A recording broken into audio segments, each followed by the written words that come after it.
mental health. I met that young man. Mimi nikaona tu hata hizi counseling. Msana need do. In fact, they say you're either a victim, even you may be watching right now, or you have a victim that is around your vicinity. Wewe ulilia nini last lini? Kulia tu vizuri. Juu kitu kadili ulikuwa umepanga jaingiana.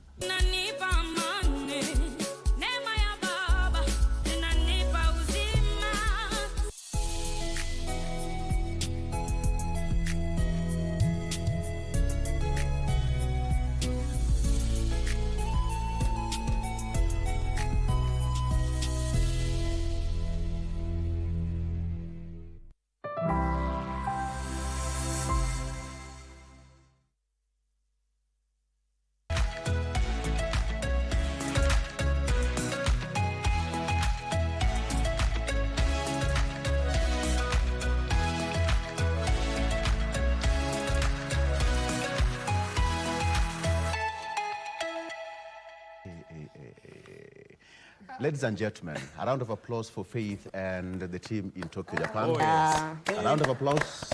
Very they good. deserve all this applause. Oh yes, oh yes. A round sure. of applause for Faith. We still have faith. Oh yes. Absolutely.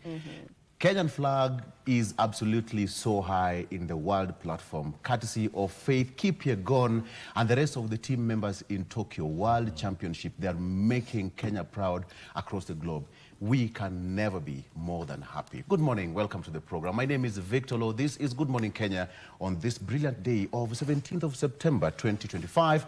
A lot in store for you. It's exactly 6:41.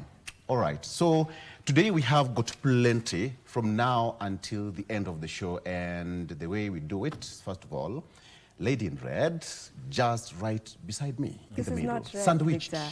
This is not red. What? This is red. No, it's not. What color is that? Come on. My viewers can tell you what color this is. 0716. No. Really? Okay. This is not red. Absolutely not. Mike, we cannot. This is be wrong. maroon. This is... Okay, it's in the family of red, so I can give you that. So it is red. No, it is maroon. No. It is maroon. What is... color is Mike's tie? Okay, this is maroon. That is Exactly. That is red. How is that not red? It is not red. That is red. Yes, that is red. You don't have to confuse us this early. I think we have a mwalimu here atakuja kuwafunza. Exactly. Okay. Yeah. The teacher is going to teach us. Today it's lesson 101. Yes, you need And lessons. we are going to be marked based on how we perform at the end of the show. Vivian, thank you for that. Yeah. Okay. Anyway, it's a beautiful, beautiful Wednesday morning. Thank you for being here with us. I want to get back to, our champions. That is Faith Yes. Kipyegon. Now, after she won that race, I don't know if you were able to see, there was a light moment between her and Dorcas Ewoyi, Yes. who got to take second place at the same race, and that was her debut, by the way, at that particular race. And there was just, I love the sisterhood we got to witness between Faith Kipyegon, Dorcas Ewoyi, and also Beatrice Chebet. Now, with Dorcas, Faith was actually shocked that she took number 2. She didn't notice that Dorcas took number 2. She thought Dorcas took number 3. So they had that light moment. There was a video I saw online, and it was so beautiful to see because it was so funny. No, Dorcas was ladies telling are just her, having fun. Yeah, Dorcas was telling her, "Oh, unajua ulienda kama umeendanga." Ulienda kama umeendanga. So you didn't see what was happening huko nyuma, but it was so beautiful. And then while Faith Kipyegon took the lead, we also saw Beatrice Chebet actually tearing up. She cried. She was so happy for her. And it's so beautiful to get to witness such scenes. Congratulations to them one more time. Now, today being a Wednesday, it is Women at the Forefront.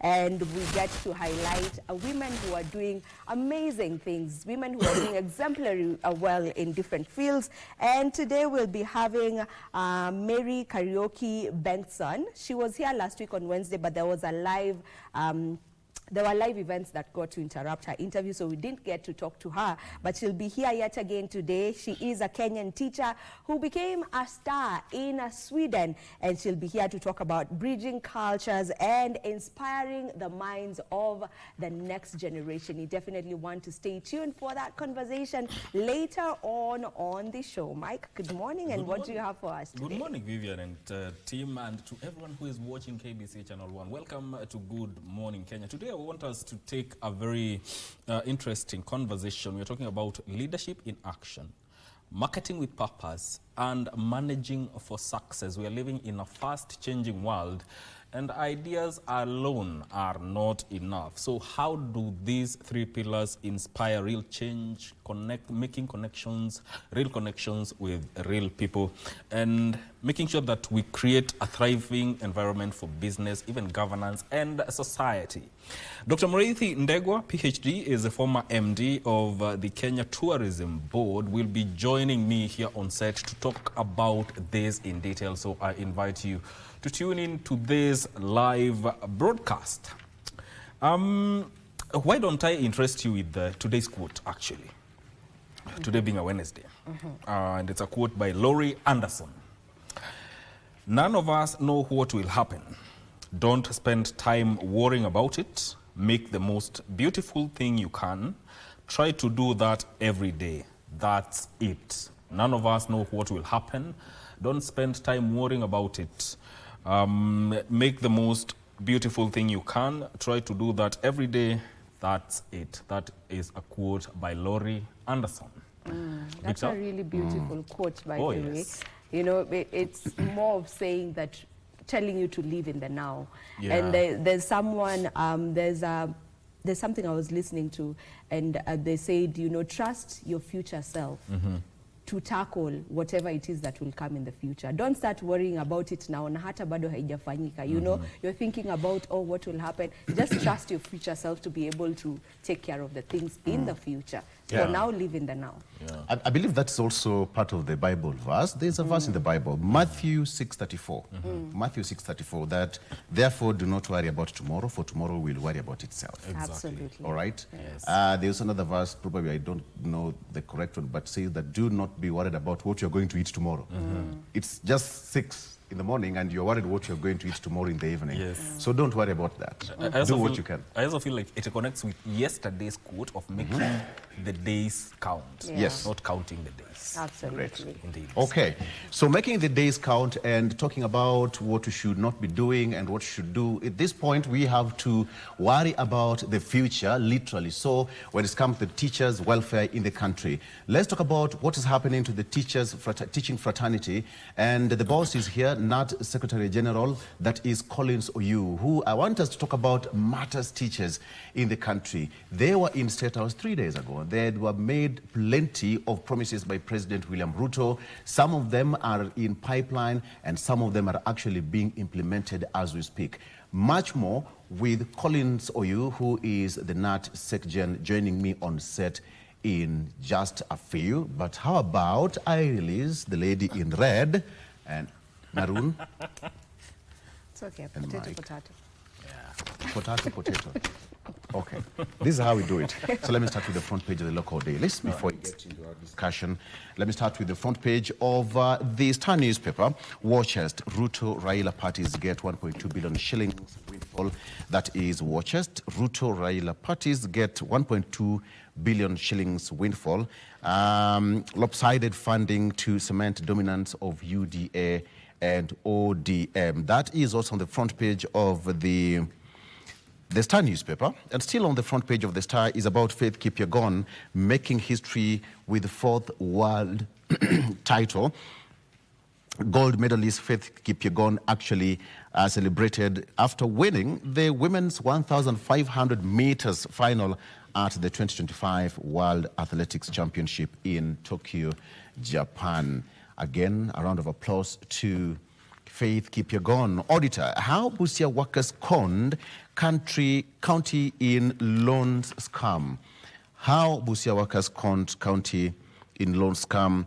That's a report by the Auditor General, Nancy Gadongo, who revealed that Around 128 Busia County employees disguised themselves as farmers to benefit from free agricultural loans, exposing the devolved unit to a possible loss of 50.7 million non-performing loans. That is according to the Auditor General. Mbobu's murder, over 15 people quizzed as detectives camp in slain lawyer's office. The probe continues. And now, how new voter registration could reshape 2027 polls. Okay. That is what's on the front page of the Star newspaper. The story, the story about Raila Ruto outfits to control 1.2 billion shillings political parties cash. That is President William Ruto and ODM leader Raila Odinga are poised to exert immense financial influence over the country's political landscape following the millions allocated to their parties this financial year. 1.2 billion shillings cash for the political parties. Okay. Still, finally, how IBC's new voter listing could reshape 2027 election matrix. Most of those targeted are Gen Z, who recently acquired national identity cards. The Independent Electoral and Boundaries Commission has set an ambitious goal of registering at least 6.3 million new voters when the nationwide exercise resumes on September 29th. Okay, that is this month. Probably that's in the next 1 week or so, 1.5 weeks, so to speak. And now the Commission says that they're projecting to have additional 6.3 new voters, raising Kenya's electoral voice to 28 million strong. So that is what is here, having in mind that last election it was projected, it was actually that said that around 8 million voters did not participate in last general election. That is on the front page of the Star newspaper. Allow me just to bring in my guest to also talk about Faith Kipyegon. Walib, good morning. Morning, Victor. Good to see you, sir. Good to see you too. Collins Oyuu is the NAT Secretary General, and today I want us to talk about matters teachers in the country. Is there hope for the teachers finally? Is there hope for the teachers? And again, not even being NAT Secretary now, as a teacher, when you see Faith performing this way, this is pure talent for him, and CBC is here. And that's one of the pathways in the current system that we have. True. Yes. Yeah. Faith doing wonderful work and all the other athletes. When Faith does that, teachers are proud. Yes. It all started in school. So we molded her to that. We have achieved. Great. Congratulations, Faith. Yeah. Great. I'm sure even the teachers who taught Faith are outside there, you know, enjoying and celebrating her. Yes. I must also celebrate her as the Secretary General of Kenya National University. Exactly. Yeah. Faith doing a great job. Okay, story on the front page of the Standard, very quickly before we get to a discussion. Unmasked, that is RJ Parkis. Agnes Wanjiru was raped and murdered in 2012, and her body dumped in a septic tank while her infant daughter was left to grow up without her. For years that the name of the alleged killer, a British soldier, was buried under secrecy, denials, and suspected cover-ups. Now, with a suspect finally unmasked and an international arrest warrant issued, the crime that has haunted Kenya and Britain is back in the spotlight. Yet for Wanjiru's family, justice is still far from certain. That is on the front page of the Standard. And finally, and I'll also want you to get into this section. Free school funds drop to 7-year low. That is on the front page of the Daily Nation. Free school funds drop to 7-year low. The amount allocated per learner so far this year under the Free Day Secondary Education Program has dropped to 15,614 shillings out of the expected 22,224. That is according to an analysis of the disbursements. With schools scheduled to close at the end of the next month, this would be the lowest amount since the Uhuru administration. So what we're talking about here is 15,614 out of the expected 22,224. A quick one. What informs this? I think, Victor, it has been a complaint throughout. And you know, much as I do, success of education is basically funding, funding, and funding. If the allocation drops, I think the person who now bears the trouble in school is the principal or the head teacher. When we were in State House just the other day, we did mention this to the president. In fact, the 50-30-20 ratio that was recommended by the Presidential Working Party on education reforms has never been met. When today we are told that there's that drop, I think we come back to what we agreed on. The president insisted, and in fact, he mentioned this to the CS, this should not happen. It takes a departure from the recommendations of the Working Party, which of course came up to streamline matters education. Yes. It is unfortunate that that drop can be there this time. How will heads manage schools? Do you expect us to manage schools through our pockets? It's unfortunate. And that is what I can say. Most unfortunate. It shouldn't drop. Okay. Yeah. So what are you going to do about it? Because now, when it comes to that, then it means it's already cast on stone. No, it's simple. I just want to remind you of our visit.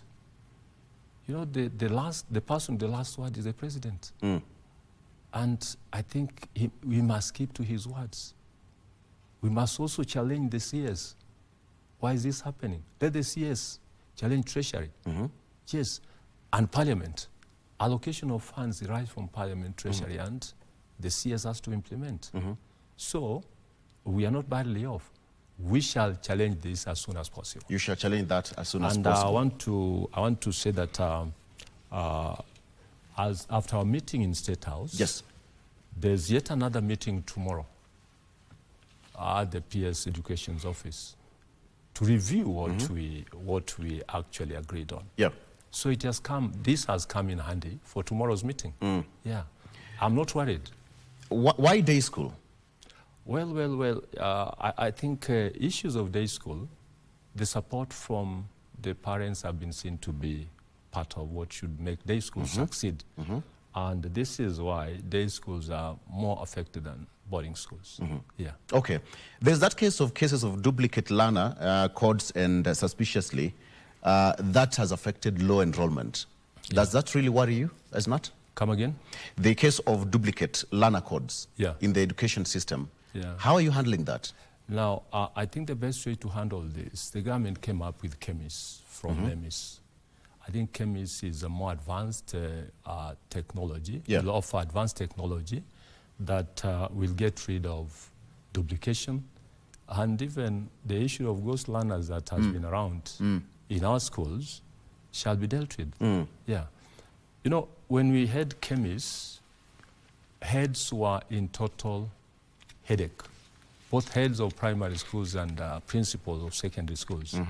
So if we had an improved version of NEMIS, which is now KEMIS, I think we shall have some way forward in trying to sort out this. Yeah.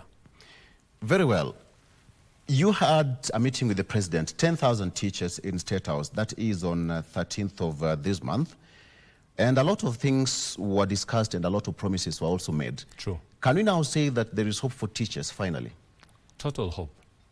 Total hope. And just to make a correction, these were not just teachers. These were teacher leaders. These were teacher leaders. You know, when we say teachers met the president, it leaves some gap. These were teacher leaders. Reason for teacher leaders that what we got from our State House should be disseminated through the leaders to the rest of the teachers. Yes.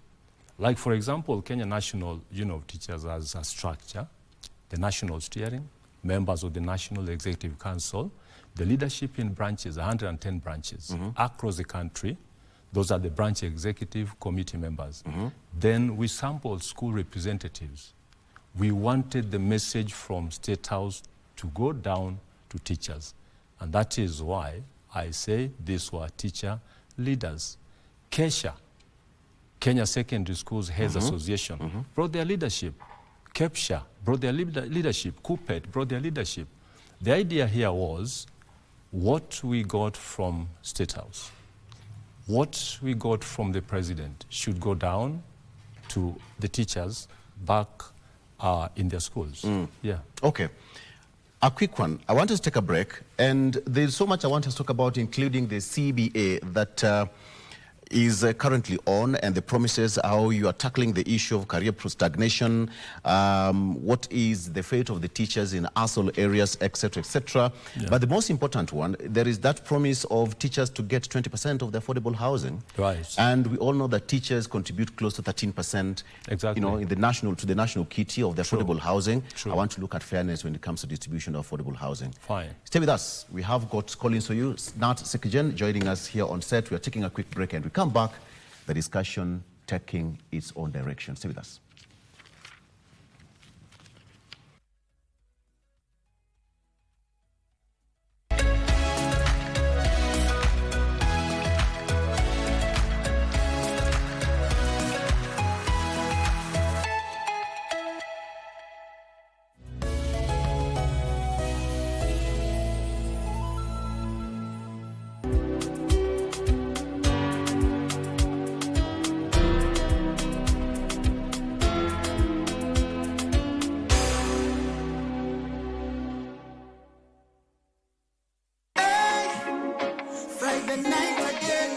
Greetings in the name of the Most High, Jah Rastafari. My good name is Marley Moses, the Positive Warrior, alongside... Yes, sir, DJ D-Rage, the day from 10 p.m. on KBC Channel 1 TV.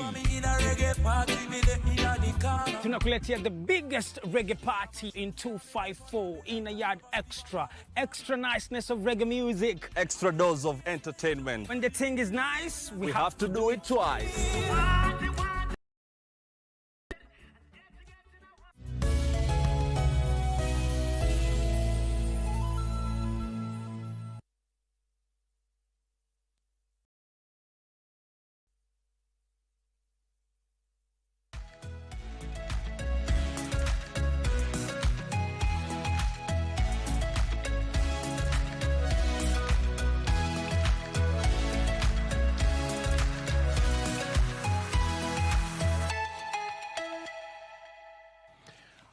Welcome back. So the turbo is on.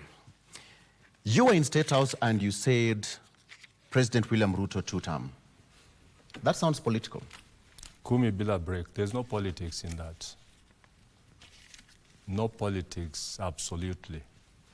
Now what we are looking at is a scorecard of the president. If you want me not talk about 2 terms, then who is there in the next term and what has he done? The president's scorecard on matters education has exceeded expectations. I hope you have children and they go to CBC classes. The best performance, exceeding expectations. Look at the scorecard. Employment of teachers, promotions, the CBA, call it. This is what is there. You talk of employment of teachers. Which government has ever employed teachers to this level?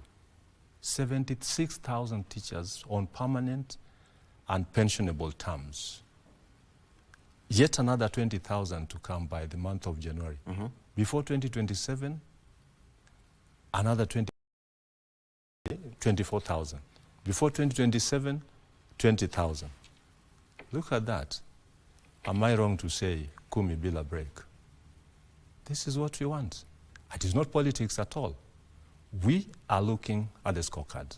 And I want to repeat, this has exceeded expectations. Don't you think it is your right? Whether you say Kumi bila break or not, it is a right of every teacher who qualifies to be employed without saying Kumi bila break. But they've always qualified to be employed. What has other governments done? 5,000 teachers annually. And another 2,000 for replacement. Look, In the 3 years, 76,000, I want to repeat. By January, 100,000. You get? Before 2027, 120,000.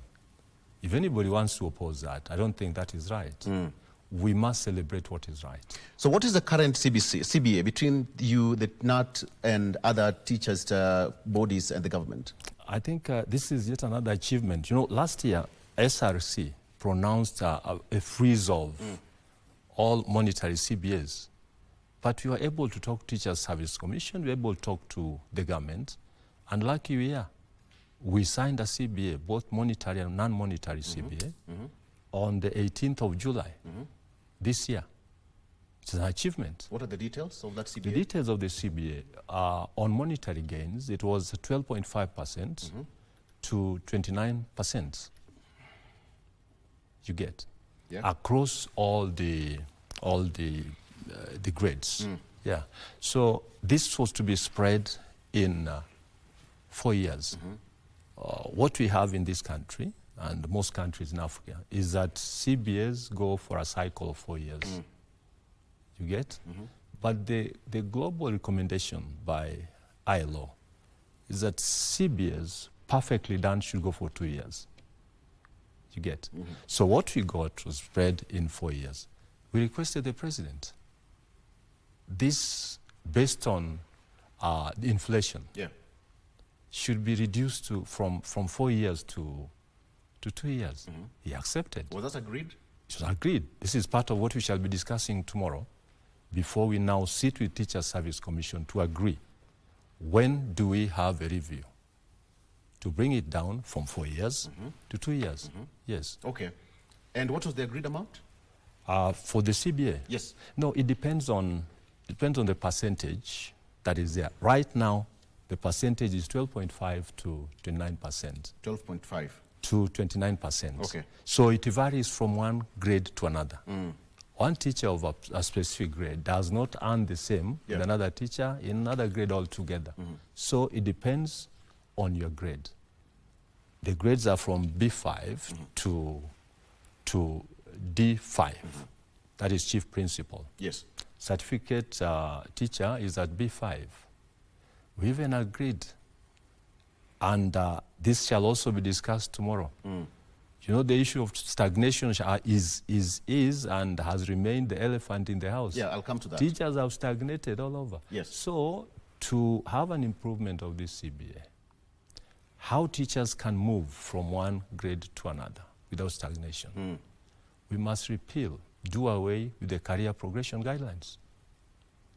I saw it. I think we shall discuss it much later. Just straight into it, because how are you tackling it? Because that issue has been a thorn in the flesh for the teaching fraternity for years. True. Which has also caused, and perhaps you also mentioned about it, that most of the teachers have attained the age of 45 and above. Some of them have not been employed. Some of them have not been promoted years on end. Okay. The issue of age and employment has nothing to do with the CBA. CBA, I'll be the CPG. Right. CPG affects teachers in line with stagnation. And it is not so many years ago. This came in the CBA 2017-2021. You know, initially, our promotions were based on schemes of service. A number of years in one grade, and then you just proceed. But when the CBA 2017-21 came in, it came in with the CPG, Career Progression Guidelines, where automatically you only get promoted on common cadre. After that, it is competitive promotion. That leaves out so many teachers here. The issue of SOS was done away with. You remember NAT had issued the Teacher Service Commission around 2019, and this is what reduced our numbers as a union. Teacher Service Commission was very frank to say those teachers who want to be in CPG will be promoted. Those who wish to remain in SOS because they are members of NAT, let them remain. So teachers exited membership of KNUT.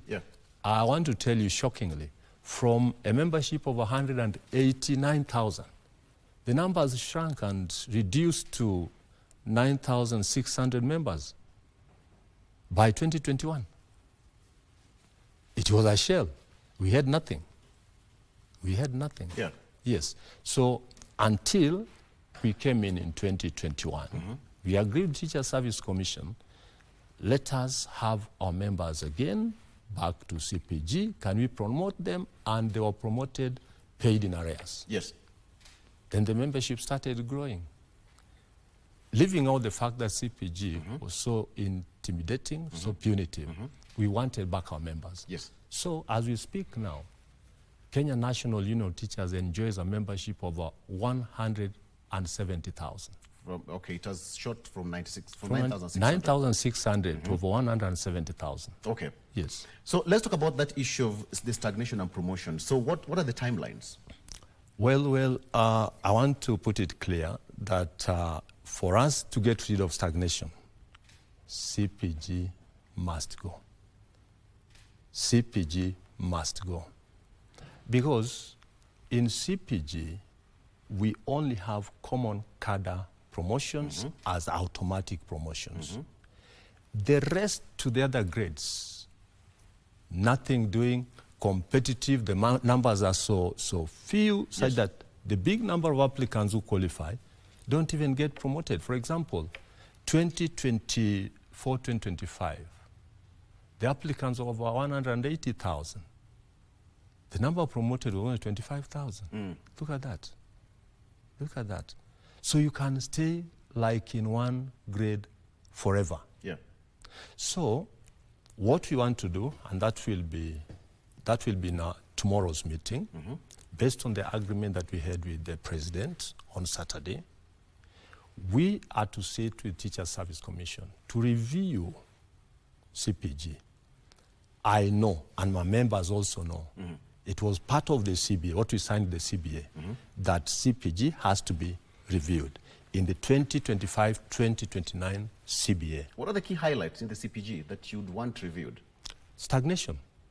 Stagnation. We want to have what we might call, a hybrid, SOS and the CPG itself, so that when I qualify academically at some level, I proceed to be promoted. You get? The numbers also should also be expanded. Yeah. And yet still, when I now go to grade 4 in primary, it is not a must that I should be an administrator. In the CPG, grade C4, yes, you must be an administrator, a deputy head. Grade C5, you must be a head teacher. So this is what is happening. When I proceed to be promoted to C4, and I teach in Nairobi, they look for a school, even in Kitui, even in Garissa, because I cannot be in C4, and I don't handle a school as an administrator. That is the CPG. When I get promoted to C5, I must be transferred to a school, to head a school. Yeah. That is what is happening in Nairobi now. And over 200 teachers in Nairobi have been transferred to Kitui. You remember the policy on delocalization? Yes. How it affected teachers? This is another delocalization from the back door. We cannot allow this. Okay. I have 4 months to retire. And because I've been promoted to headship, I have to be transferred to Baringo. And I teach in Nairobi. Is it fair? So, we must have teachers proceed to higher grades without making them heads or deputies. It is not a must that I have to be a deputy head teacher or a head teacher. It has to be on merit. Yeah. Okay. So it is not my interest. If it is not my interest, let me teach where I am. Thank you. Give me the grade. Please elaborate on the fate of teachers who've been on an acting capacity for years and how you are planning to resolve it. Very unfortunate. The Labor Relations Act is very clear. Acting capacity should not go beyond 6 months. Teachers Service Commission has had teachers acting even for up to 5 years. It is unfortunate. So we want to link this with the law and also the fact that when there is vacancy, promote that teacher after acting for 6 months. Teacher Service Commission know the law very well. I don't know why they're intimidating teachers. Do you have the numbers of acting teachers? Right. No, I don't have the correct number here, but they're quite a number. They're quite a number. We only get to know this when they get to interviews. What they tell us, I've acted for several years, and we've also been cautioning them based on the CPG that we want to deal with. If you are in a grade that does not allow you to be confirmed as a head or a deputy, tell Teacher Service Commission you are wasting my time. Some of our teachers are in C2, C3, and they're made to act as deputies and heads.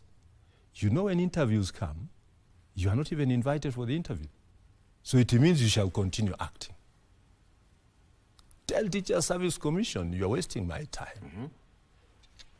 Place me in an acting position when I really qualify for an interview to promote me to the next level. Yes. Okay. So, allow me to ask you this question. You've also raised the question of the teachers in ASOL areas. Right. What is their fate? Well, 3 issues. These teachers are posted in hard-to-staff areas where, you know, the teaching force around that area, most of them don't qualify to head those schools. That is one. So most of them are placed in acting capacity, even without the requisite grade. Number 2, the security of these teachers is not guaranteed at all. So we've been calling upon the government, can we have these teachers protected? Yeah. You heard about the case in Baringo, where a blind teacher was just killed while on a motorbike, being ferried by a border. Most unfortunate. And then we must make sure that these teachers in ASOL areas are automatically granted hardship allowance. Yeah. And what is the agreement right now? That's the position. That's the position. If one does not earn hardship allowance, the first and the sooner he reports that to us, we make sure that this allowance is pegged on the teacher as soon as immediate. Yeah. You talked of delocalization, and this was also part of the discussion in State House. Yes. What is your stand on delocalization of teachers? It has been on discussion for many years. That started way back in the last regime to date. What is your position? Now, delocalization must stop. Must stop. It has separated families. It has intimidated most of our teachers and reduced the teacher morale. When you're delocalized, you have a new home. You have a new home. Some of what you used to control in your other home is all gone.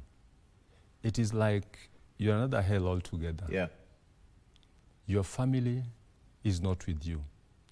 You know, teaching culturally, you should be based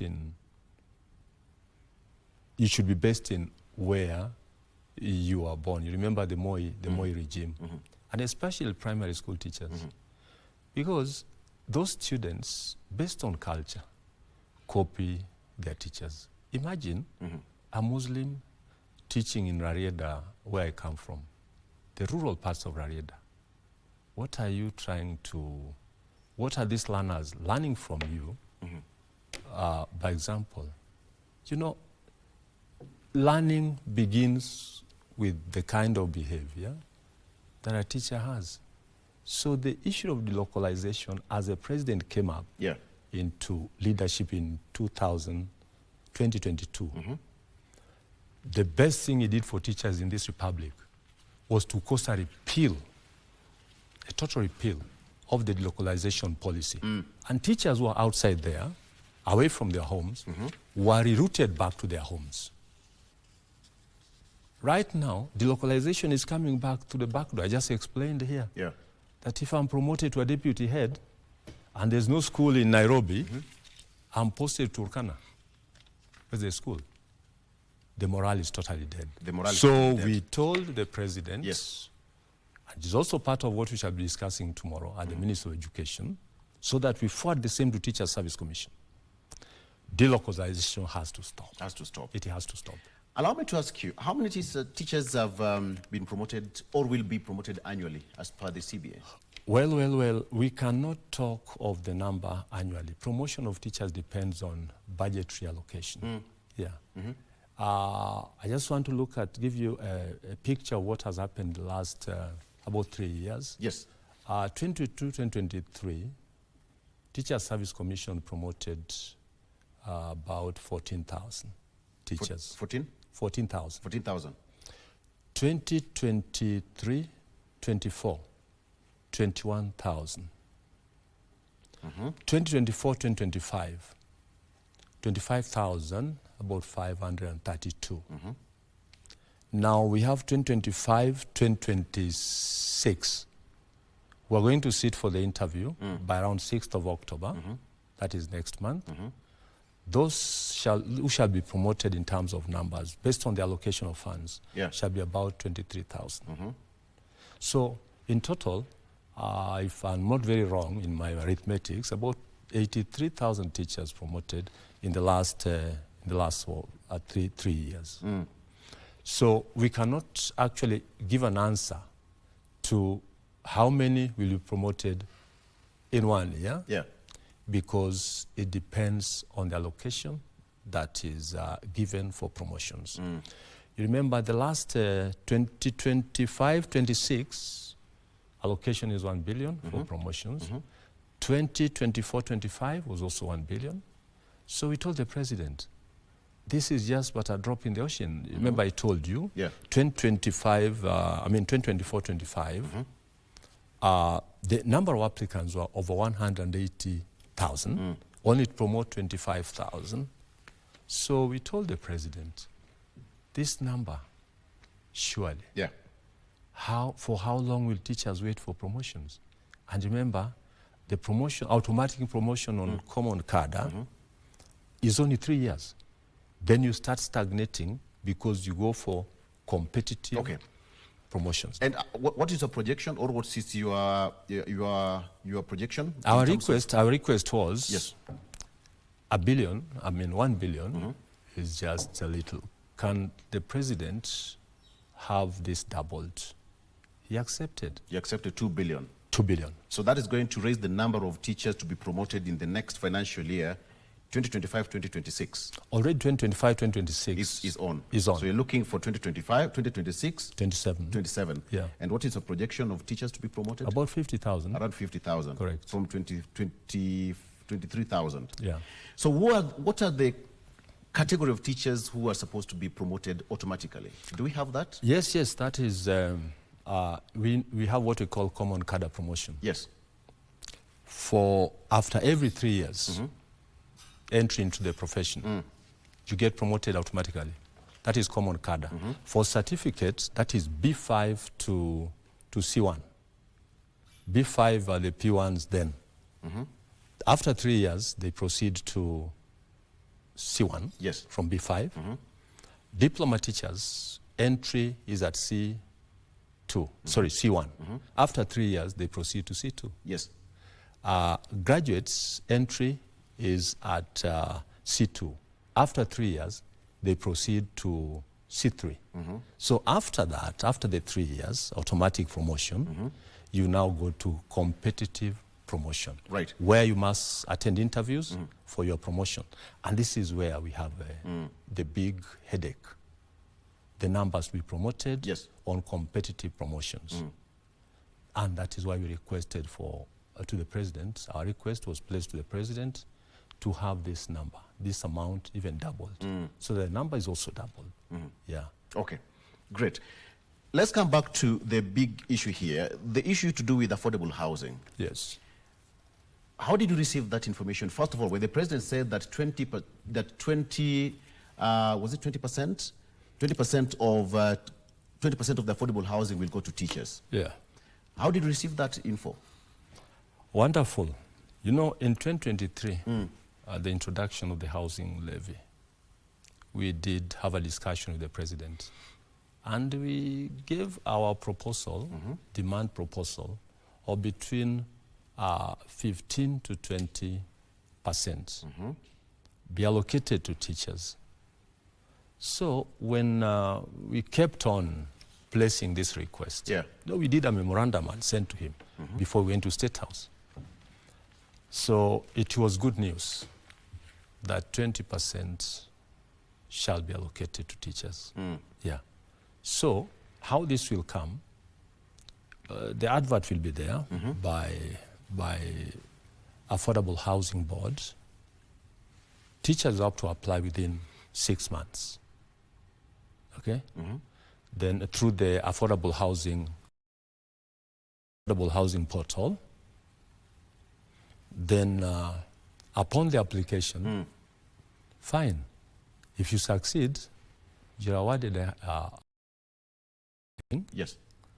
After completion of payment, then the house is given to you. Yeah. So it's upon you put your submission and your request, and you follow the procedure. Not all will apply. Okay. Yeah. So how will this affect the teachers' payslip? Because they are currently contributing to the kitty. It won't affect the payslip because currently they are contributing. Okay? Okay. So make me understand that. So 1.5%, if you apply and you qualify for the house, you'll be given a unit. Correct. So it depends on the, it depends on the kind of unit that you want. 1 bedroom, 2. So it won't affect teachers' payslip. It won't. I wonder how this will, how will you pick the teachers who qualify? Is it from the Affordable Housing Committee? Basically, there are regulations, and through the portal, you'll pick on what you want, okay? If you qualify for what you want based on your, so be it, you get it. I'll also apply for one, I'm a teacher. Yeah, so I don't expect our teachers down there to apply for the same I'll apply for. So basically this will be guided by the regulations. We must sit and agree, this is a position. We just signed an MOU, much more still should be done about it. Yes. We explain what is expected, how you can get there, how you'll be paying, and then finally... Would you mind getting to the details of that MOU for the sake of teachers who are not privy to that? We have it, and we shall be circulating the MOU to all our branches. Yeah. But after based on tomorrow's the meeting, housing. based on our meeting tomorrow, we shall agree. Now, we are done with this. We now understand it. Mind giving us a skeleton of the MOU? Well. Basically, what is so clear, what should be very clear about the MOU is how to get to own a house. I've just explained. Right. The rest are just issues that are in all other MOUs. How you break out of the contract, how you get into it, and so on. And it should run for 5 years. Then we can renew the MOU. Just basically what are in MOUs. Again, for the sake of clarification, see, a teacher is based in location X. Do you have to apply for affordable housing in that location, or you can apply in any location everywhere across the country? Not a must. For me, I'll not apply for houses in Nairobi. I'll apply for houses in Mombasa, so that when I retire, I'll be very close to the ocean. I see so what you've done. it is based on your interest. Okay. It is based on your interest. Where do you want to apply for? Because, most of us shall not live in these houses. And to tell you for a fact, once it is an asset, you can even rent it out. Yeah. It will be a source of income. What would be the repayment period? This is what we are going to agree on. I think it is also based on the size of house that you want. Great. The strength of your payslip also. I think those are the factors to look into. Then they'll give you the repayment period. Yeah. And how fast you are able to pay that. Correct. I want to take a break, but before that, just 20% of the affordable housing given to the teachers. And then now we also know that 13% to the national kitty of the affordable housing, teachers contribute 13% of that. Right. Do you think 20% is too low? Perhaps you deserve better? We might not even go to the 20%. I told you, you are not forced to apply for this. And you know the notion about affordable housing is not also very, very, very clear in most of us. Some still say, I have my home. Why do I need a house? Sure, we must induct our members well and properly about the advantages of owning a house. Okay. You know, teachers who teach in Nairobi and other urban centers will click very fast and say, I must own a house. How about those of us in the rural setup? We must induct them and tell them, you really need, this is an asset. You will retire at one time. You need a house. Forget about your home. You need a house. Great. You know, in school we have a double lesson and a single lesson. Right. And there's always a break. I have a bell ringer somewhere sitting over somewhere. You did not hear the bell. I didn't hear the bell. Yeah, but I only see them. Who is ringing the bell? The bell ringer said that we need to take a break. Okay, fine. Okay, thank she's you. called Laura. Oh. We are taking a break. It's a break time. Class taking a break. We'll be right back with Collins Oyuu, NAT Secretary General. Tea time. In every classroom, there's a tea time in the staff room, right? Then I want tea. Yeah. He's coming here shortly. Stay with us. Thank you. Okay.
Jeshi la Ulinzi la Kenya KDF linawatangazia zoezi la usajili wa Kenya ambao wangependa kujiunga nao kama wanajeshi.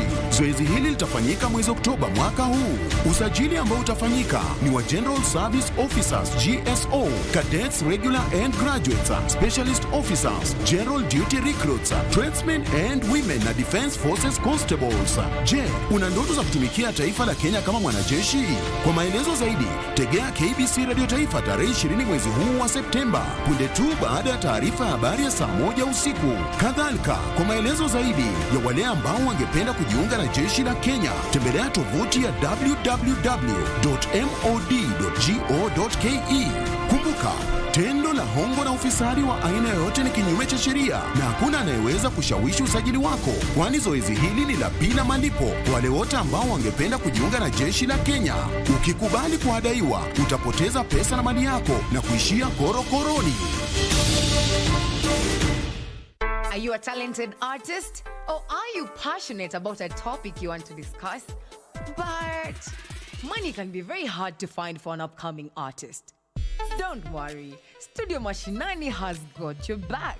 Sign up on ajira.co.ke to book a session with your music and video producers across the country. Work on your music, jingles, spoken words, and even podcasts to realize your dream, all for free. Studio Mashinani, Radani Talent. Brought us together, one faith, one call. A mercy to mankind, the greatest of all. Sadaka si tu kutoa mali, bali ni moyo wa kujitolea na kusaidia wengine kwa ajili ya radhi za Allah. Kila Muislamu bila kujali hali yake ya kiuchumi ana fursa ya kutoa sadaka katika namna yoyote. Watachukua haki za wanyonge na wanyonge hawatakuwa na watetezi wakati huo. Lao kaenda wewe ndio utazidishwa makosa. Kwa hiyo Mtume sallallahu alaihi wasallam akasema zama hizo zikifika ndizo anazozihofia. Kwa hiyo anahofia mambo 6 katika umma wake.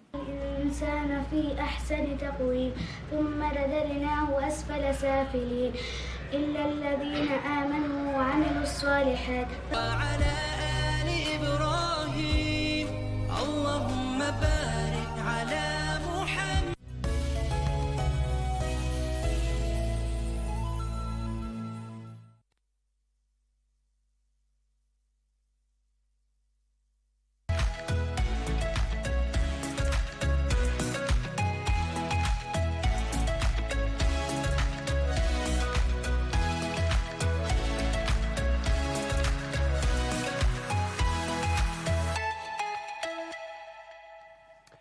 And welcome back. Mwalimu, how do you welcome students when after break? How do you welcome them back in class professionally? No, you can even start with actions that will, you know, energize and make them so happy. You clap your hands. Yes. Yeah. You stand, stretch, clap your hands. Yeah. Okay. Yeah. Turn backwards. What have you seen? Say hi to your neighbor. Yeah. Hello. Okay. But Very not, well. But not high five. Not high five. Okay. Yeah. Very good. So we all have our cups of coffee. This is a breakfast show.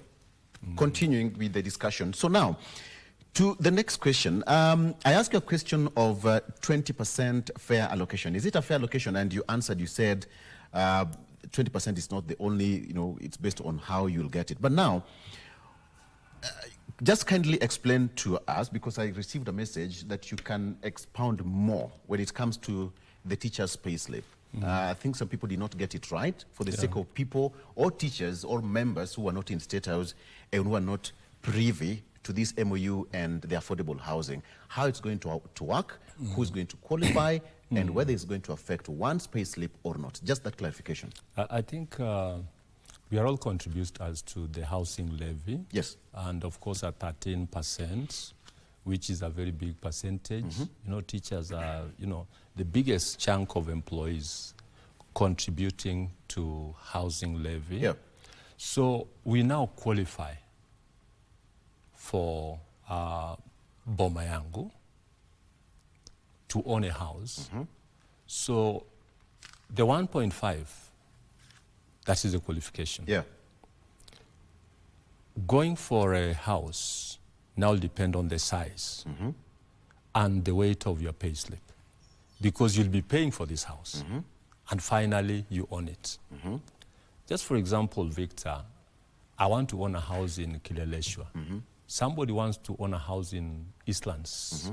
We shall not be paying the same. So the strength of my payslip will allow me to own a house either way. Maybe the payslip is too lean. I cannot own a house in Kileleshwa. My payslip is not so committed. I can now own a house in Kileleshwa. You get? So how it will affect your payslip, not because of the levy, because the levy is there. It will affect your payslip in terms of what you pay to own this house. Yes, yes. It is your choice for the size of the house. Yes. And that should be understood. Okay. We shall not be paying the same for the houses, because the houses are not the same. There's a 1 bedroom, 2 bedroom, single. Yeah. Yes. So basically it will depend on your availability. So my teachers should understand that it is what you want that you'll pay for. Okay. And you're only able to pay for it based on the strength of your payslip. Very good. Right. That's a clarification there. So what category of teachers will qualify for the affordable housing? All teachers will qualify. All teachers will qualify. If Mama Mboga qualifies for affordable housing, why not a teacher? Why not a teacher? Yeah. Okay. All teachers will qualify. They all contribute. Yeah. I can qualify for single bedroom. Others qualify for 2 bedrooms. It is your choice, based on your qualification. Great. I'll go back to the question of funding, which is also, interestingly, is on the front page of the Daily Nation. Yeah. If you can tell us the case, you can elaborate more about the school funding and what is the projected increase. Well, we had the Presidential Working Party on education reforms, and they really specified exactly categories of funding per levels of education. You remember ECD?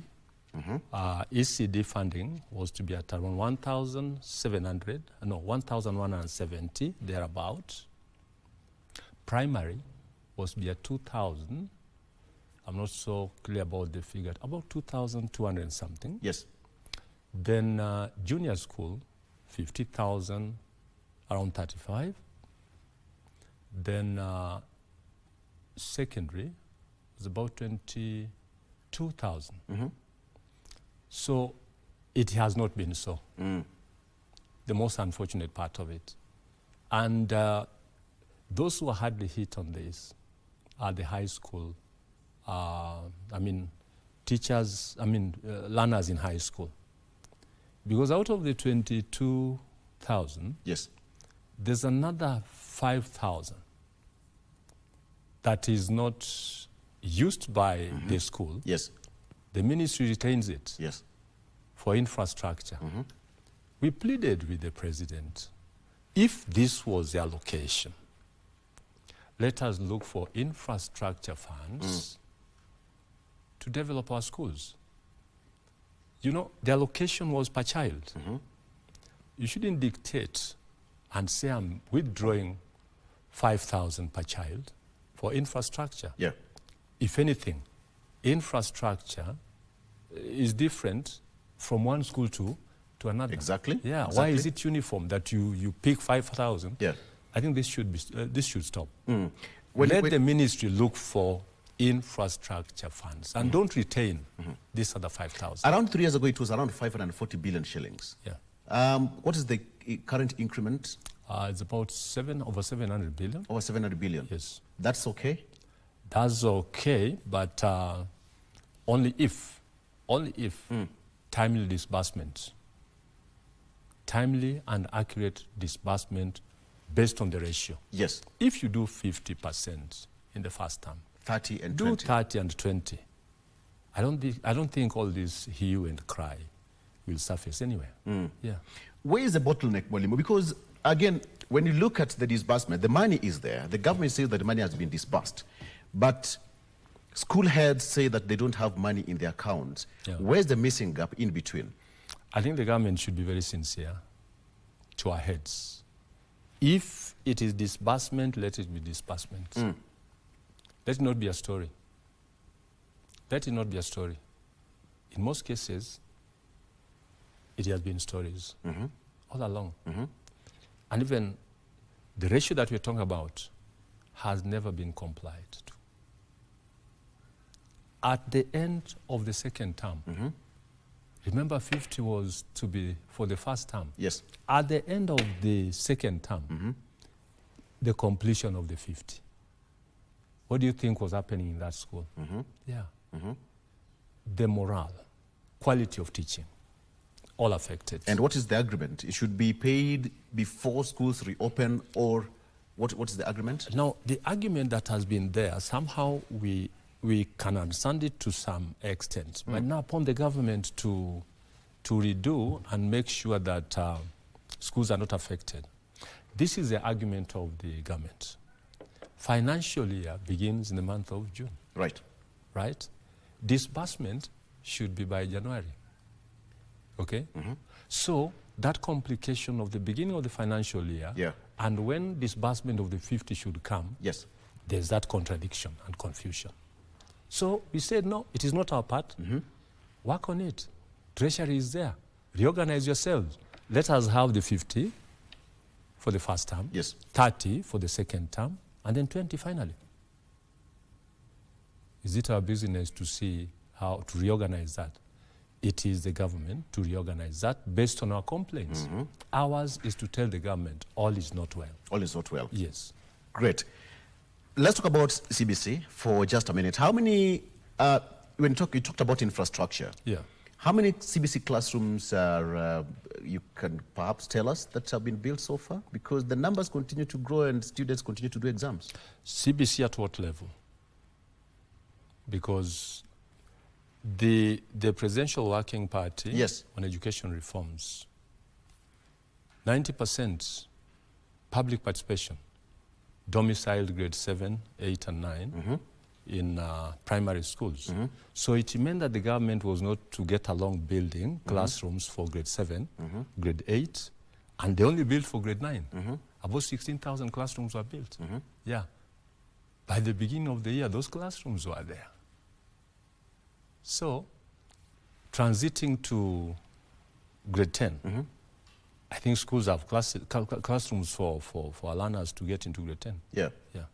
You talked of... the issue was grade 9, which was perfectly done in primary schools. You know, the 8 classrooms were there before. Yes. So, getting into grade 7 did not need a classroom. Grade 8 did not need an extra classroom. The bone of contention came in as grade 9 were getting, grade 8 were getting into grade 9. And that was a big issue in State House. Yes. Why was it a big issue? Domiciling? Yes. You know, I think we didn't get this right. The moment you have public participation and the majority takes it all, accept the decision of the verdict of the majority. Yes. And I just told you, 90%,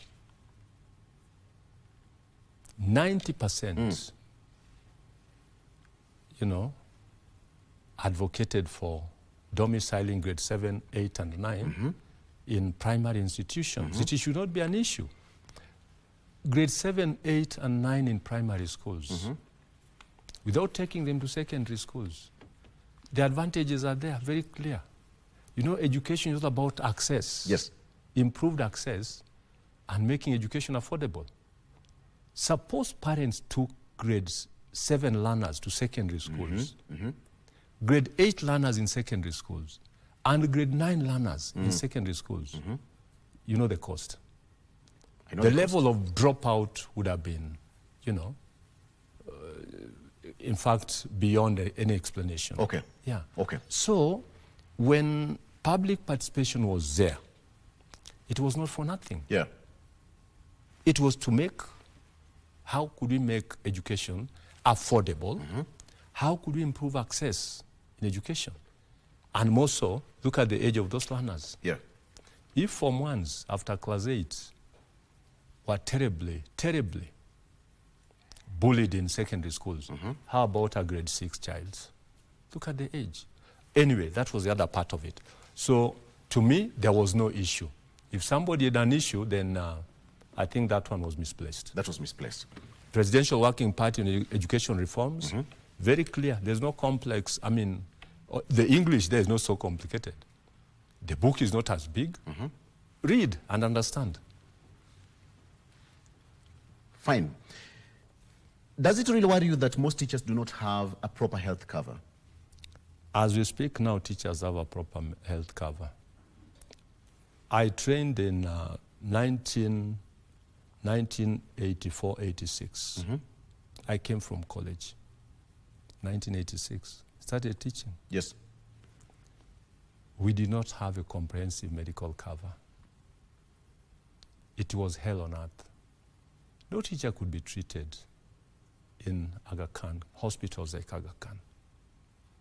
You could only go to dispensaries. Period. Evacuation was not there at all. You couldn't imagine a teacher being evacuated for treatment overseas. How? So, the comprehensive medical cover came handy. What we want to address, or what we should address, are the challenges in the comprehensive medical cover. Not that teachers don't have a proper we have a proper medical cover. Right. That is comprehensive. And we sacrifice our medical allowance to get a comprehensive medical cover. Yeah. So, we need to improve on the shortfalls in the medical cover. But we have a good one. So what is the current pack of it? Pardon? You have a cover and everything that's been sorted out. Yeah. Great. So there is a question here that you went to State House. Again, let me just take you back to that. Yeah. You went to State House. Why is it being politicized? Those politicizing our going to State House are not teachers. So we are not worried about them. Yeah. Let them talk. The President of the Republic of Kenya is at State House. He called us to go to State House. We were invited. Yes. I'm not Kiswahili si mdomo changu, but a bit of we will Kiswahili. forgive you for that. Yeah.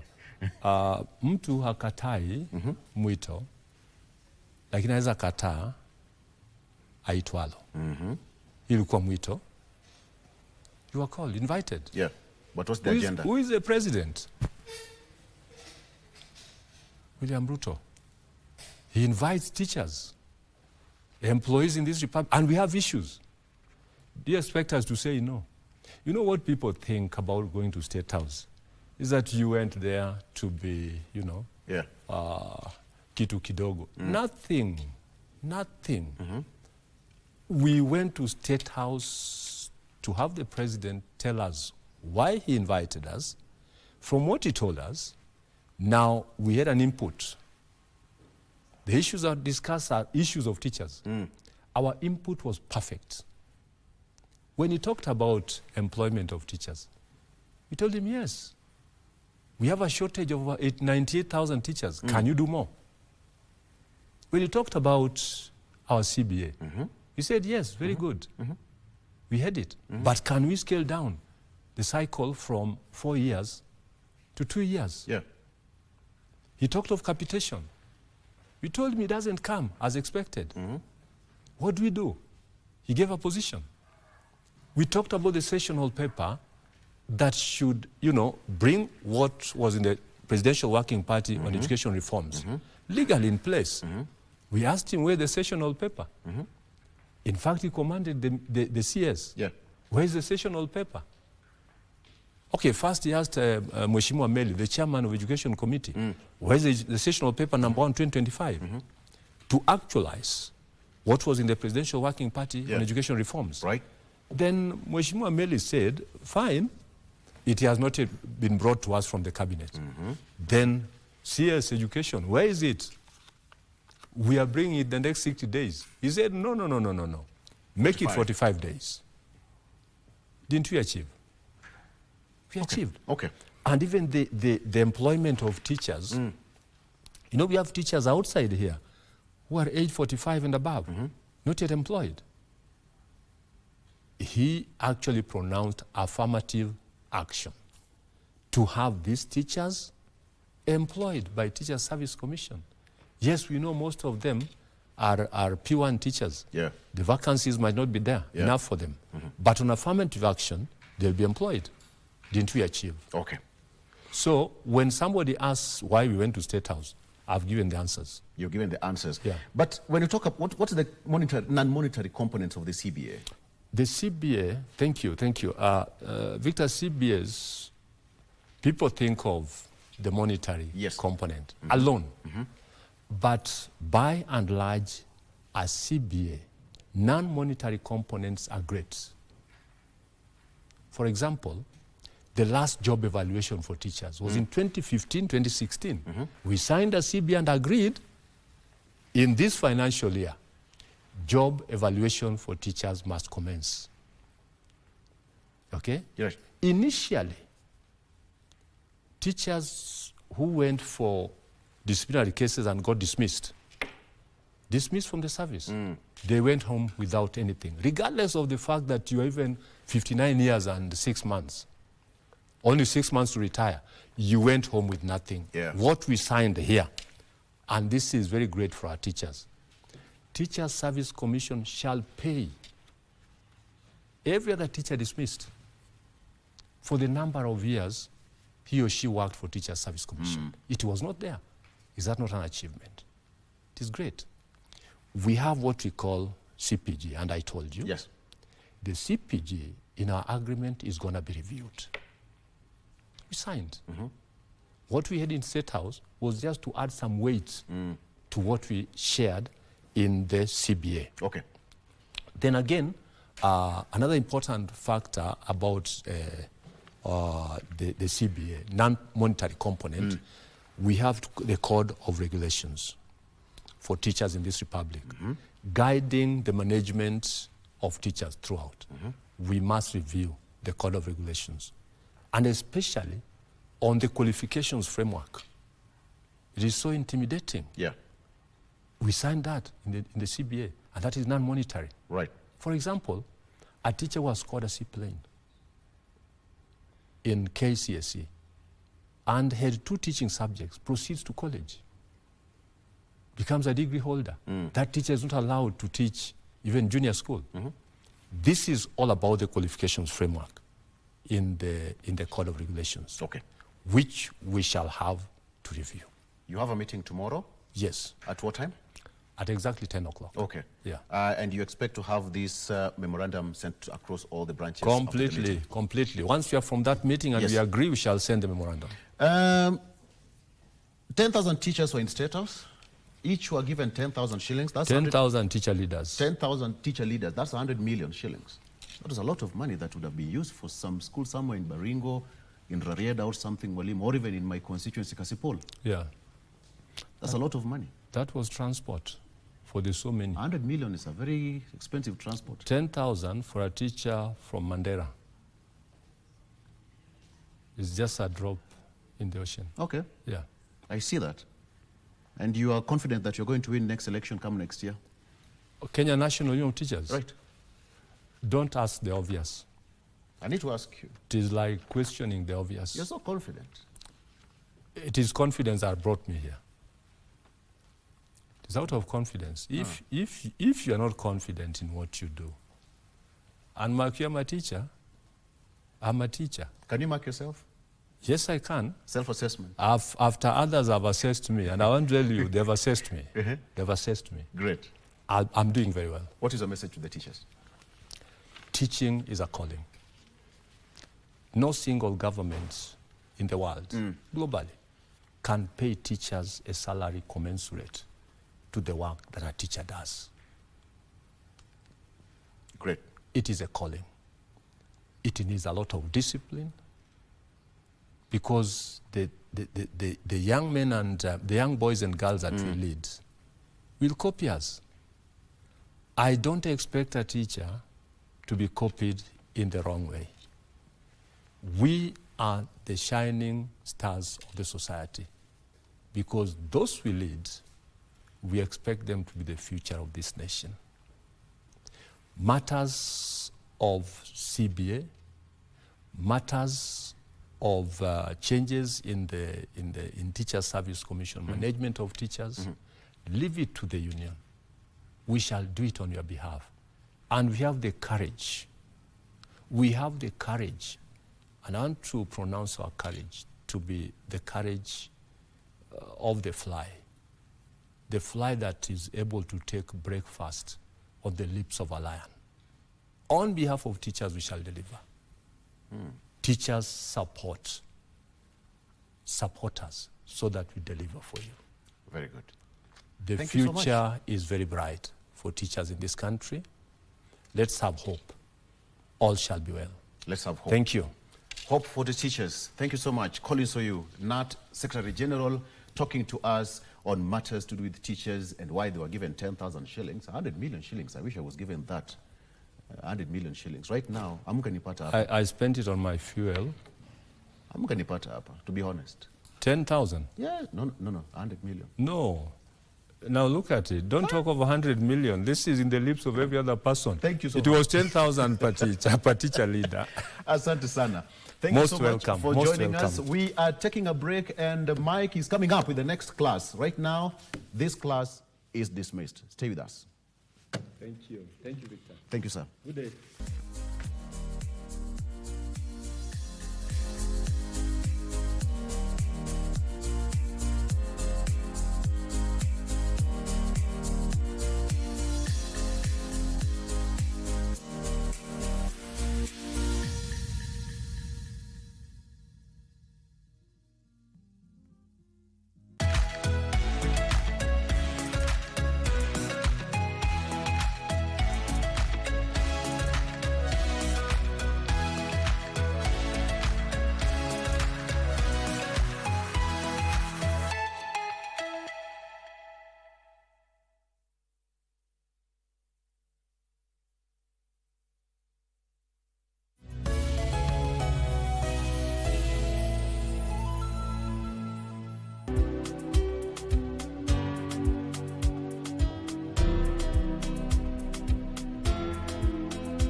Umefanya kati yangu ipotee.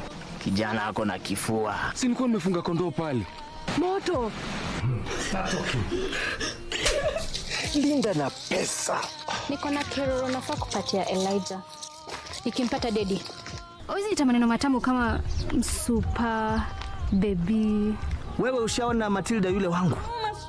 Kwani dada amerudia pombe? Uongo. Nini unaangalia sana hivyo? Zile viatu ni supu.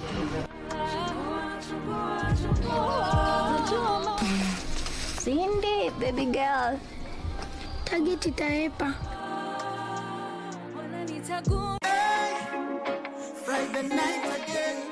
Greetings in the name of the Most High Jah Rastafari. My good name is Marley Moses, the positive warrior, alongside... Yes, sir, DJ D-Rage, the baddest. Each and every Wednesday from 10 p.m. on KBC Channel 1 TV.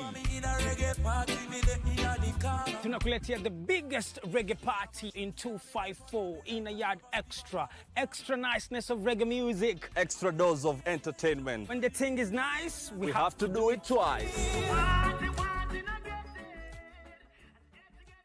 Kila mwisho wa juma hapa katika runinga yako ya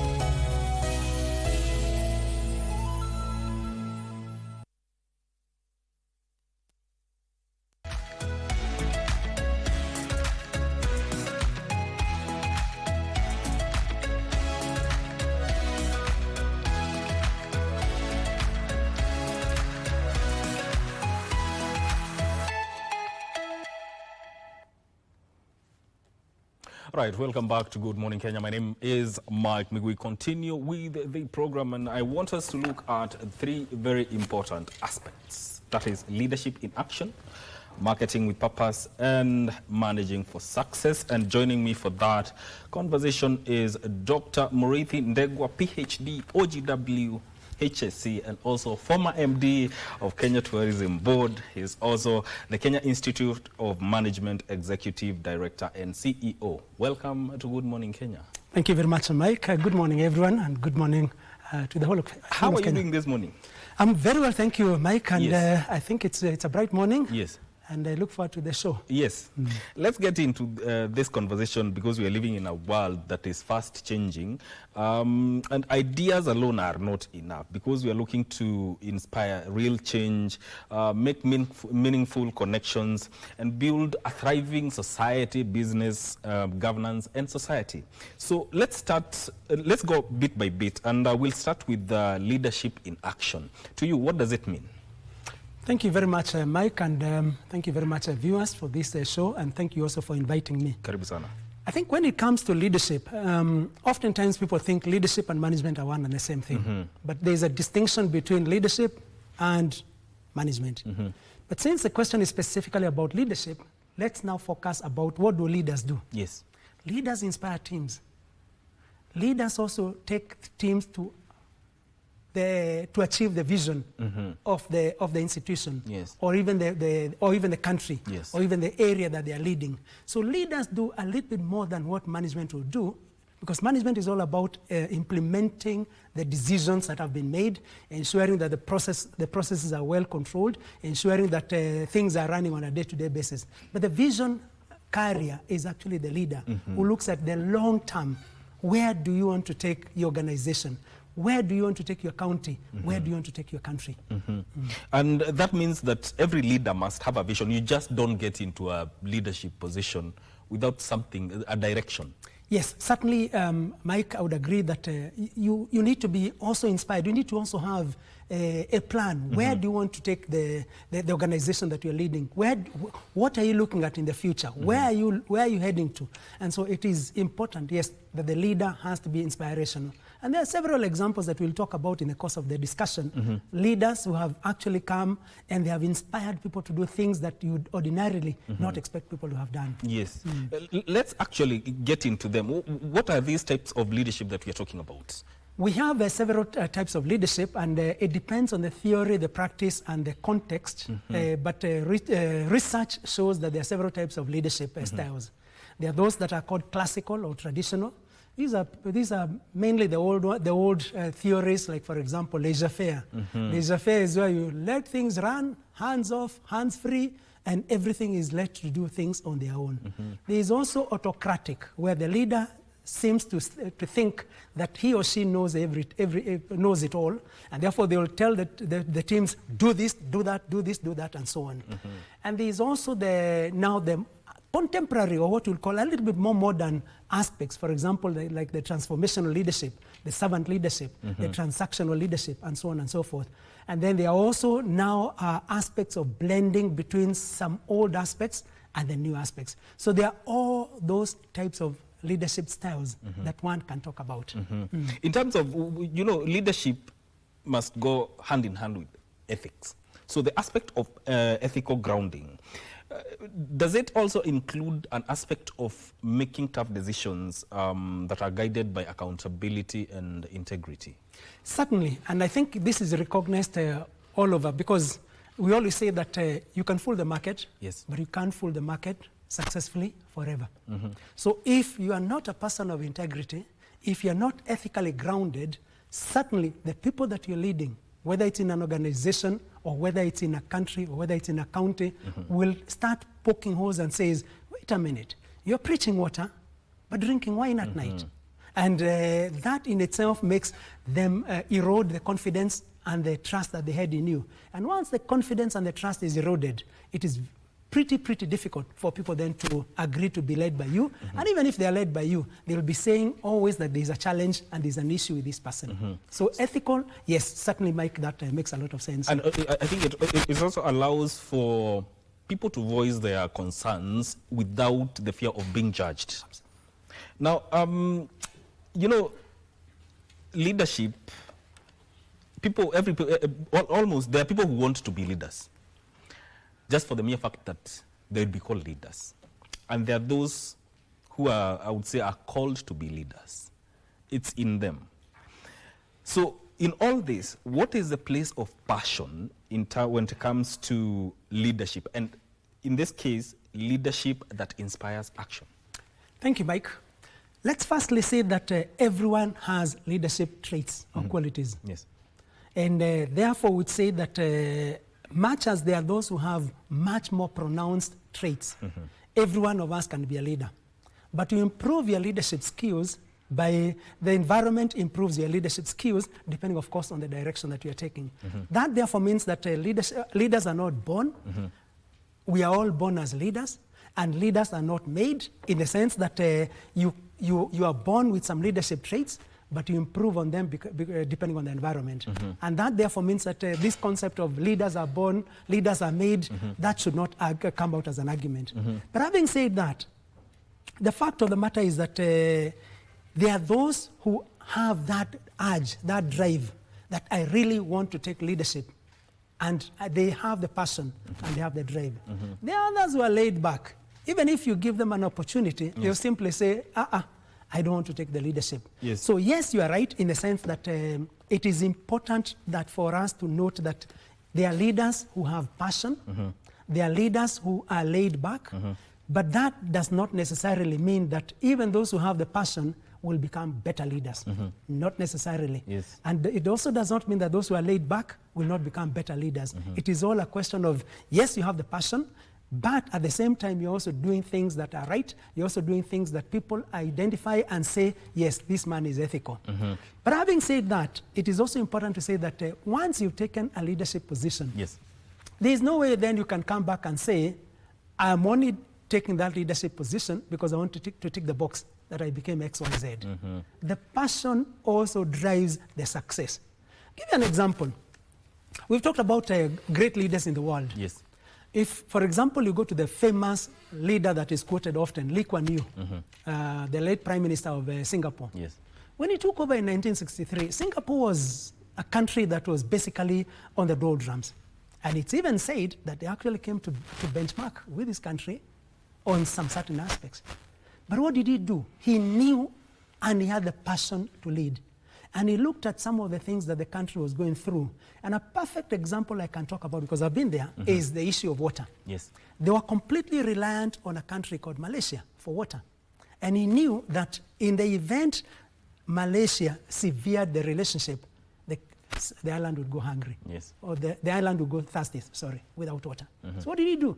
he decided water was going to be one of the issues that he was going to focus on. Yes. And I think there's a lot we can talk about in terms of what he did, including aspects of harvesting water, rainwater, including aspects of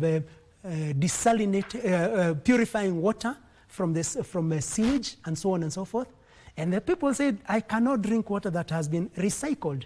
But he went in a public baraza, opened a bottle of water, and he drank, and people saw, yes, he's preaching what he's saying. And they actually then followed suit. That's why today they are self-sufficient as far as water is concerned.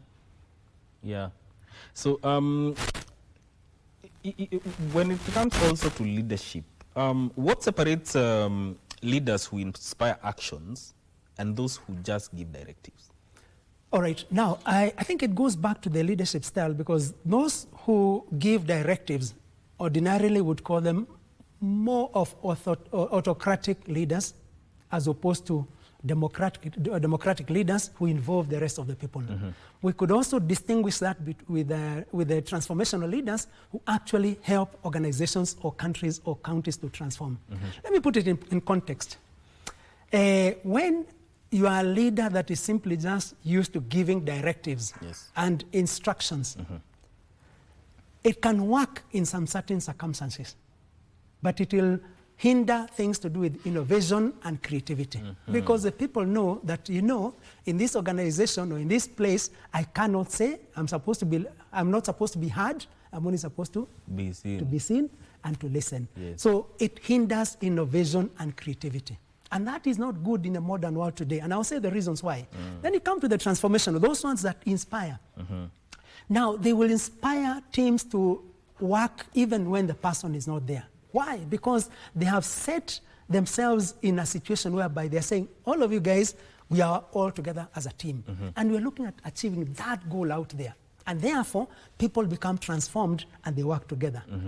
However, in the world of today, where there's so much of volatility and so on, it is very difficult for an autocratic leader to transform institutions, because you cannot be living in a situation whereby things are changing so much technologically and so on and so forth, and then you still want to adopt the autocratic leadership style. That may not work today. But the transformational, yes, it could work, but remember, these styles also work depending on the situation. So sometimes you use a blend of different styles. Yeah, and even when it comes to autocratic, might I add, that is where ideas would go to die. Yes. And there is no room for there's no room for growth and adaptability. But also in an emergency situation, you not tell people, okay, what do we do? I mean, sometimes you also have to give directives and say, this is a situation, this is a crisis, this is what we need to do. That's what I'm saying. Sometimes you use a blend, but not one particular aspect or style to say that this is the best, because it's none that we can say is the best at all the times. In other words, you cannot say that one suit fits all. Yes. So then we can say that flexibility is the magic wand to modern style of leadership. That's correct, yes. All right, let's look at the aspect of marketing with purpose. What does it mean, and what role does leadership now in this case play in driving its effectiveness? Okay. Yes. Thank you for that question, Mike. When you look at when situations are tough, when the business environment is tough, a lot of people tend to think that you cut the marketing budget, as opposed to the contrary, where you should actually be increasing the marketing budget. Why do I say this? When business is shrinking, you simply cannot cut costs and think that you're going to survive tomorrow and the day after. There's also the issue of long-term sustainability. And therefore, it is often said that the best way is obviously to maintain or to increase your marketing budget so that you continue supporting the business to grow today and also tomorrow. Now, this is where the leader comes in. If the leader is one who is simply concerned about cutting costs, the first item that will go is the marketing budget. Yes. But is that really sustainable for the long term? My view is that it is not. Secondly, there is also the aspect of, do you continue doing the same things and expect different results? Certainly not. And this is where innovation and creativity comes in, so that even as you're doing marketing, you are also doing marketing in an innovative way. Thirdly, there's also the other aspect of, are you using the traditional marketing aspects, or are you using contemporary or modern marketing aspects? In other words, you are concerned about, are you concerned about ticking the boxes simply because you rolled out an advert, you rolled out a campaign, or are you more concerned about the marketing that you're doing is also generating results, so that there is a measurable return on investment on the marketing events that you're doing? And this is where social media comes in. Yes.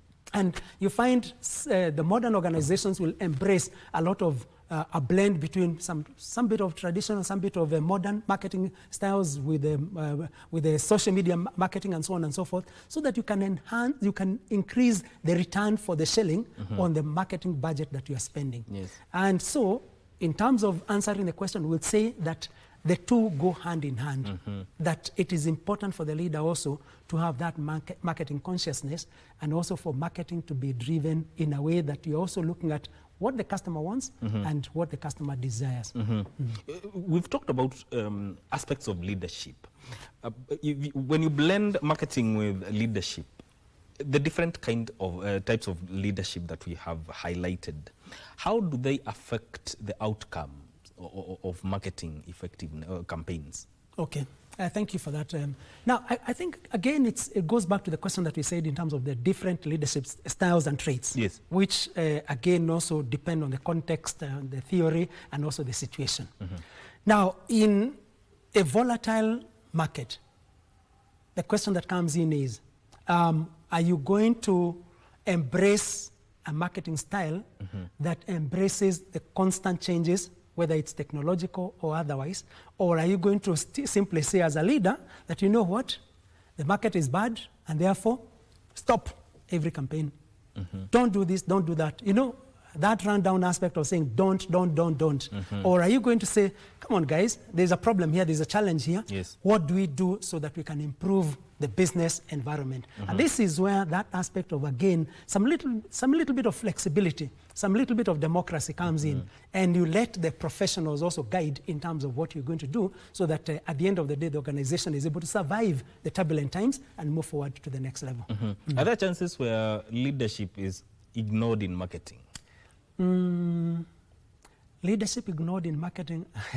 I wouldn't say so. I wouldn't say yes or no. Reason being, even in terms of doing or designing marketing programs or marketing activities, there obviously has to be leadership. One has to take the role, yes, and one has to take the leadership role. So I would say that there is no way you can separate leadership and marketing in terms of running an organization, running a county, or even running a country. The two go hand in hand. Yes. What does it mean for a brand or an organization that wants to achieve success? What does it mean for them to market with purpose? Okay, thank you very much. Now, what it means is that in a situation whereby you're running an organization, you want to have a purpose, you want to have a desire, you want to achieve a certain goal. And the goal for many organizations is, A, to return profitability to their shareholders. 2, to ensure there is sustainability. And 3, to satisfy their customers. All those are tied up together, because without the customers, there is no organization. Yes. Without sustainability, there is no future. And without return to the shareholders, again, also there can be challenges. So when it comes to marketing with purpose, you're looking at the things that you're doing, the campaigns that you're doing, the activities that you're doing are all geared towards ensuring, A, you satisfy your customers. Yes. Because the customer, we say, is the king or the queen. Yes. 2, whatever you're doing is also creating sustainability, because you're not a fly-by-night organization where you just want to do a campaign today and everybody says, oh, this company is doing very well, and then the following day they find it's not ethical and the company goes down. So there's also the aspect of ensuring sustainability for the future. Thirdly, you're also looking at whatever you're doing, you need to return some profit to your shareholders, unless, of course, you are a charitable institution. But if you're a profit-making organization, you also need to look at profitability to your shareholders. Yes. You know, we are living in a world where matters to do with the environmental sustainability, climate change, have taken center stage. And now, my question to you is, do consumers today reward brands that stand for social and environmental impacts? From research, it is very clear that ESG, that's environment, social, and governance, play a very critical role in organizations.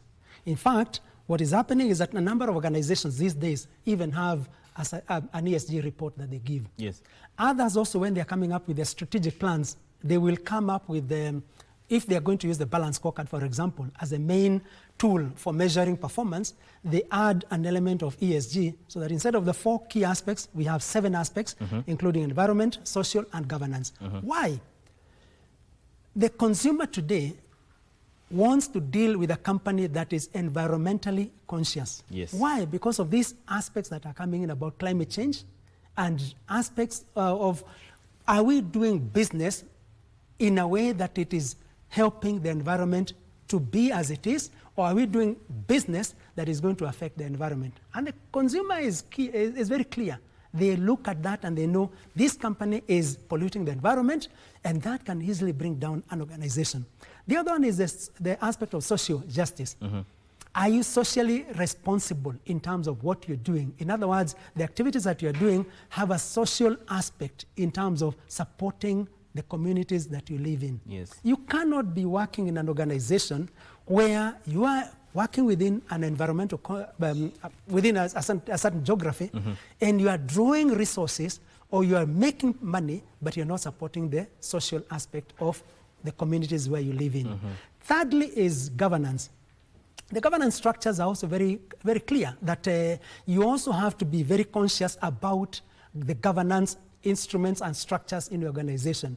And you see a lot of companies saying, wait a minute, that company is not ethical. Or wait a minute, there is something about the governance structures in that company that we don't like. And so, yes, indeed, Mike, ESG is a critical component and is a critical factor. And that's the reason why you see some organizations every now and then, even in the mind of the consumer, their brand equity is very high because people recognize them as companies that are doing well, or companies that are socially responsible, companies that are doing things in a way that is socially acceptable, and they're also not polluting the environment, and their governance structures are above reproach.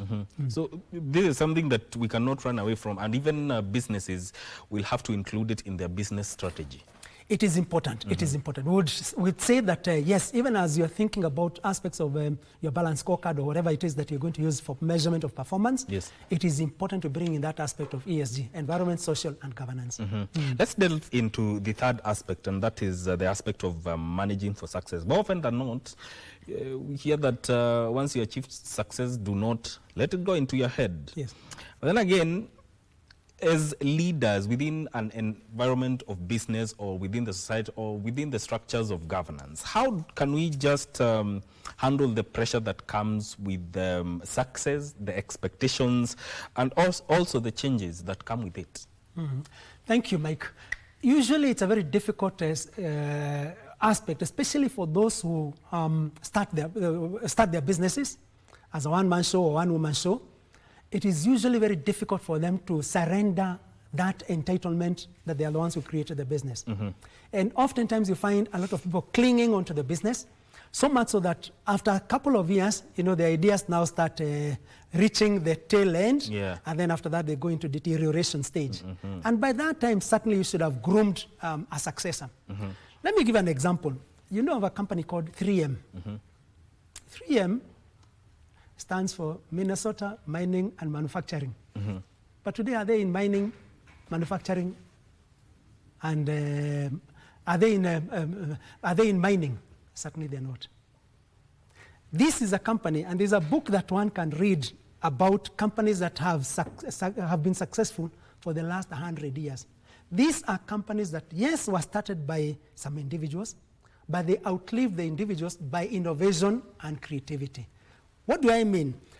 After some time, you realize that you need to step aside and let new people come and take leadership. New people come and run the organization.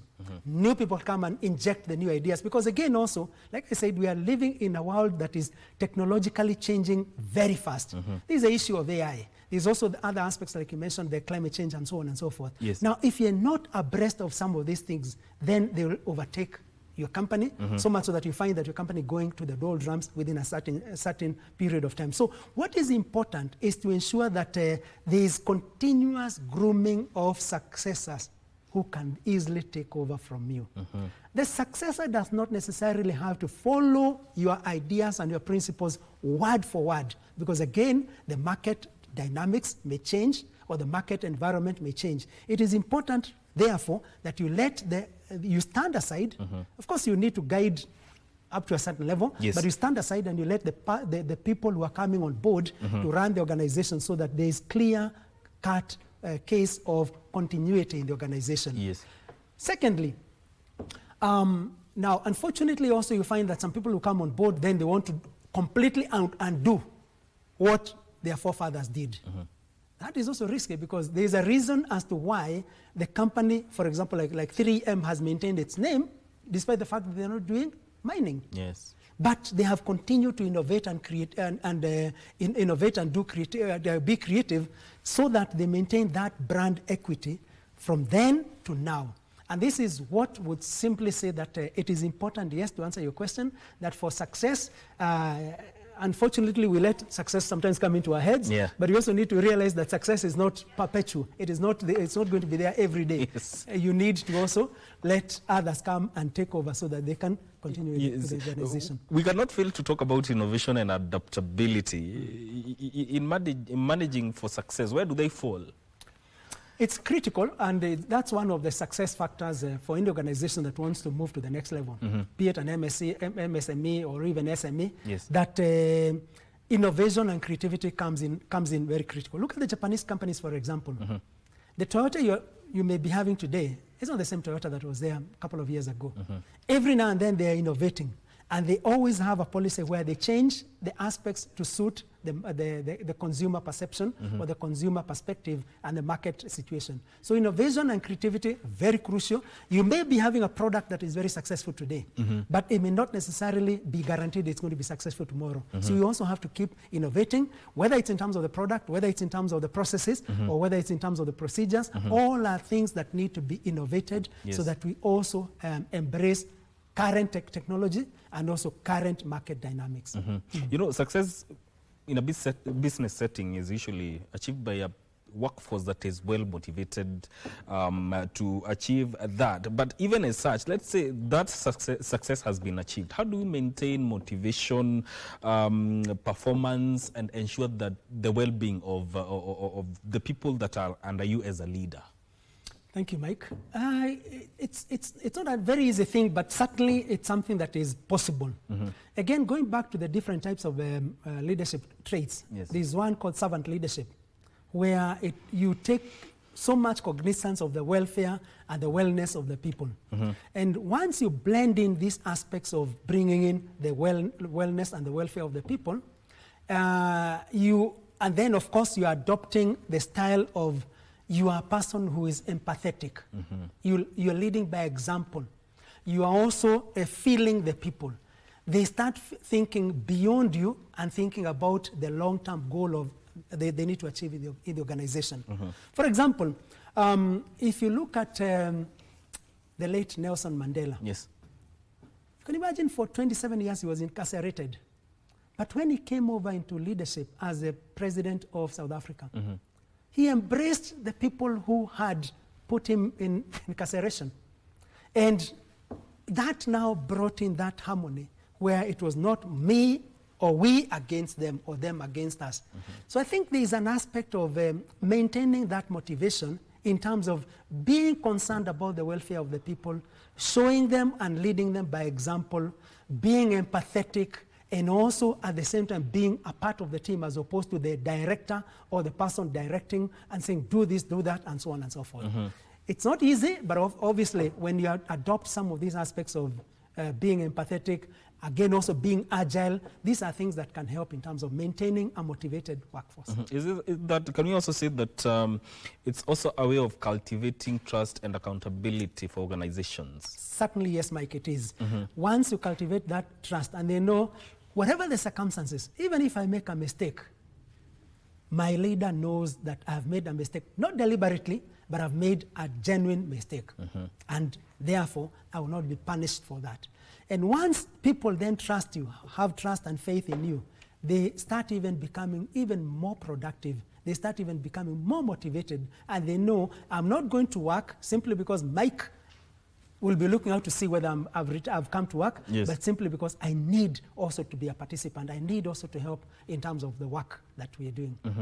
Now, you are talking about the three aspects of leadership in action, marketing with purpose, and managing for success now.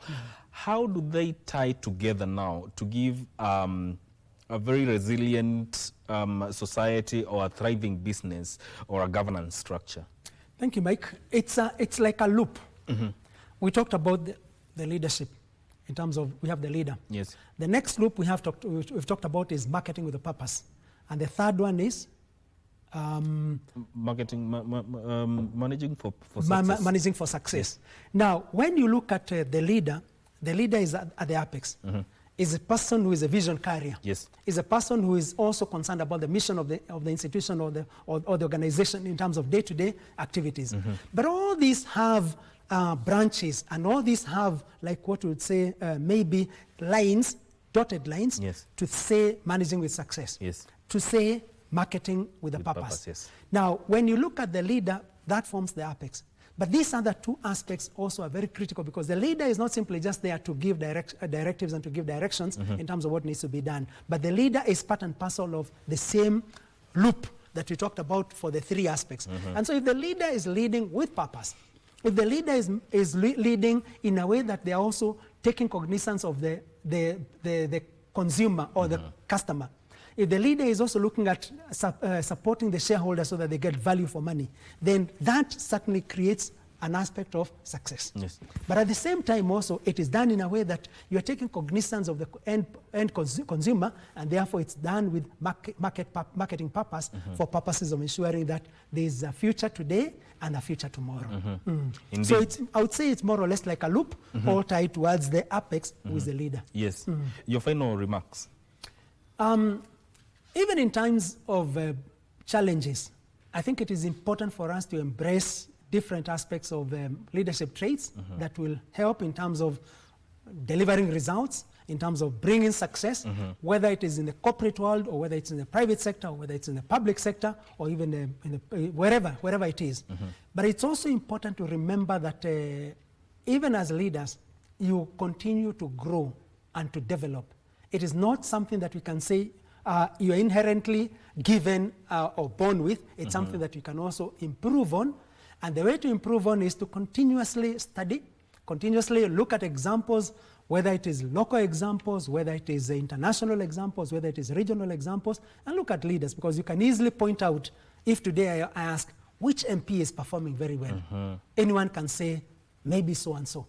If I ask which leader in the whole world is recognized as having done transformational leadership, you can easily say. So I think it's a case of we continuously improve. No one was born knowing everything. No one was born perfect, but we can easily improve to the next level. What about those who fear leadership? Those who fear leadership, let me say that every one of us is a leader. You are a leader at home, are you not? You are a leader maybe in your school. You are a leader in your church. So you simply cannot say that you fear leadership. I think the important thing is once the opportunity comes, grab it and take it. And run with it. Thank you, Sana Daktari. That is Dr. Murithi Ndegwa, PhD, OGW, HSC. He's also the former MD of Kenya Tourism Board and Kenya Institute of Management Executive Director and CEO, talking to us about matters to do with leadership, marketing, and managing for success. This conversation ends here, but don't go too far. Victor Olo is coming back with yet another segment. My name is Mike Migwe. Stay with us.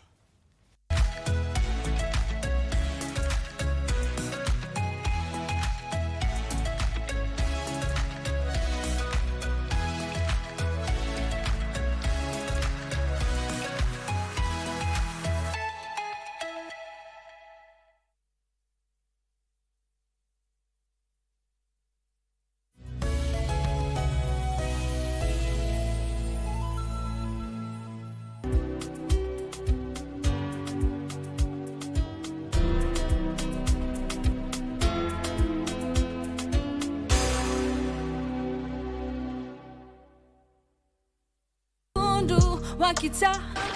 Umefanya kati yangu ipotee. Kijana ako na kifua. Si nilikuwa nimefunga kondoo pale. Moto. Linda na pesa. Niko na kero nafaa kupatia Elijah. Nikimpata dedi. Hawezi ita maneno matamu kama super baby. Wewe ushaona Matilda yule wangu? Kwani dada amerudia pombe? Uongo. Nini unaangalia sana hivyo? Zile viatu ni supu.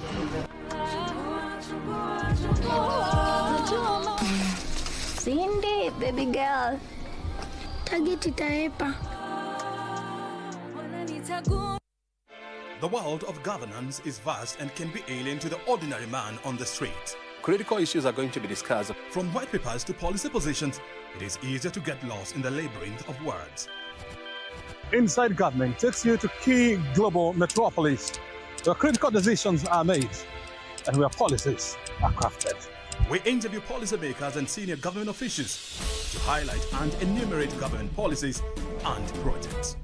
We take a deep dive into the underbelly of complex red tape to demystify policies across the country, across the world.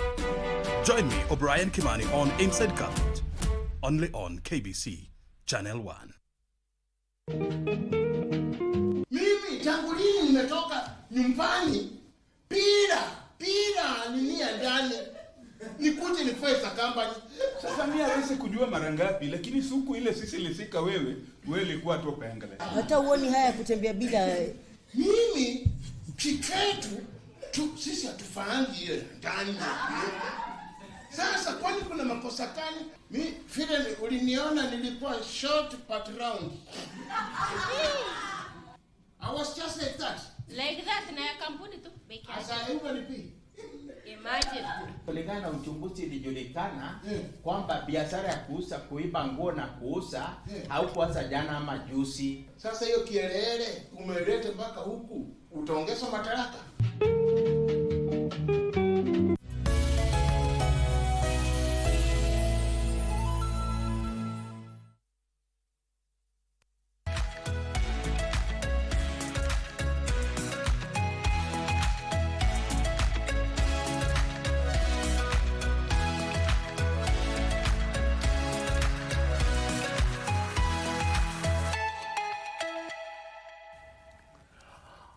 All right, and welcome back. Let's start this conversation. And some people are wondering, why am I back? I'm back because I'm still working. Hello. Welcome back to the program. So let's take this discussion further and talk about the strategic plan. And when we talk about Independent Police Oversight Authority, there are so many things under that umbrella.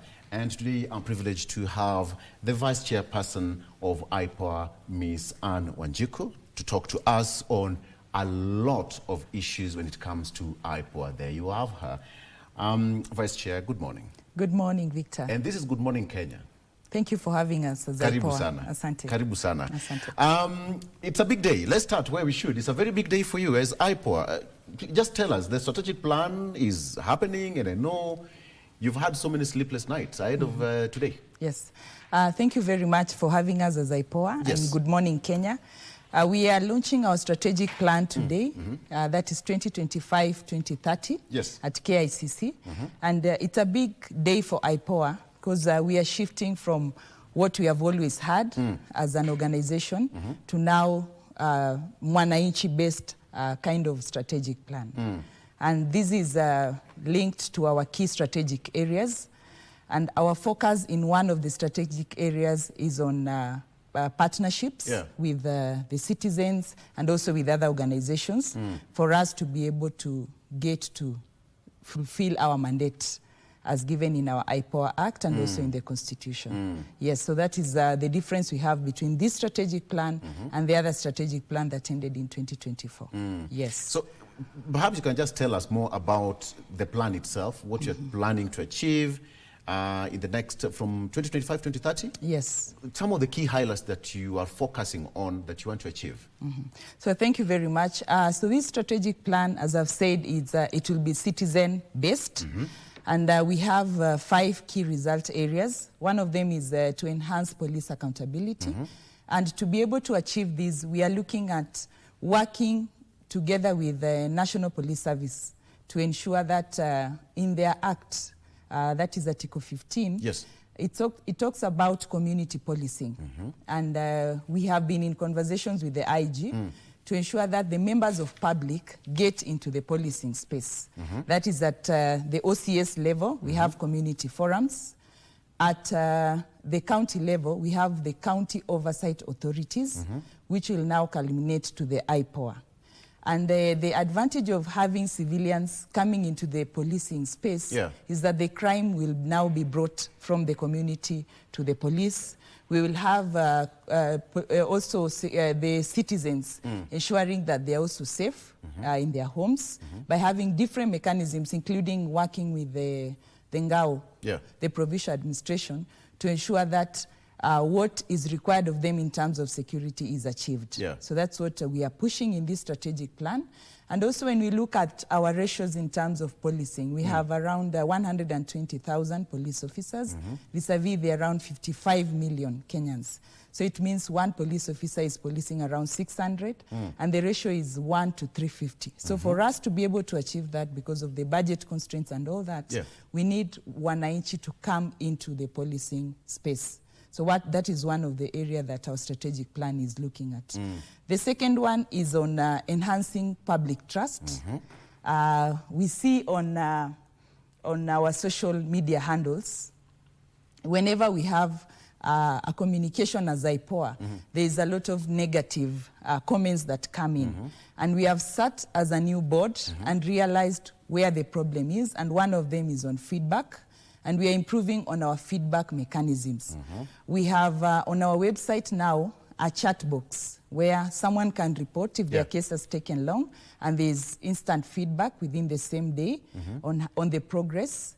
We have also come up with our regulations to help us work with the Act within this 1 year that we've been in office, to ensure that the timelines are kept. Like we have 90 days for an investigation to go through up to the courts. So that is one of the ways that we want to ensure we get back the public trust, so that they can trust us in terms of handling their cases and also their complaints.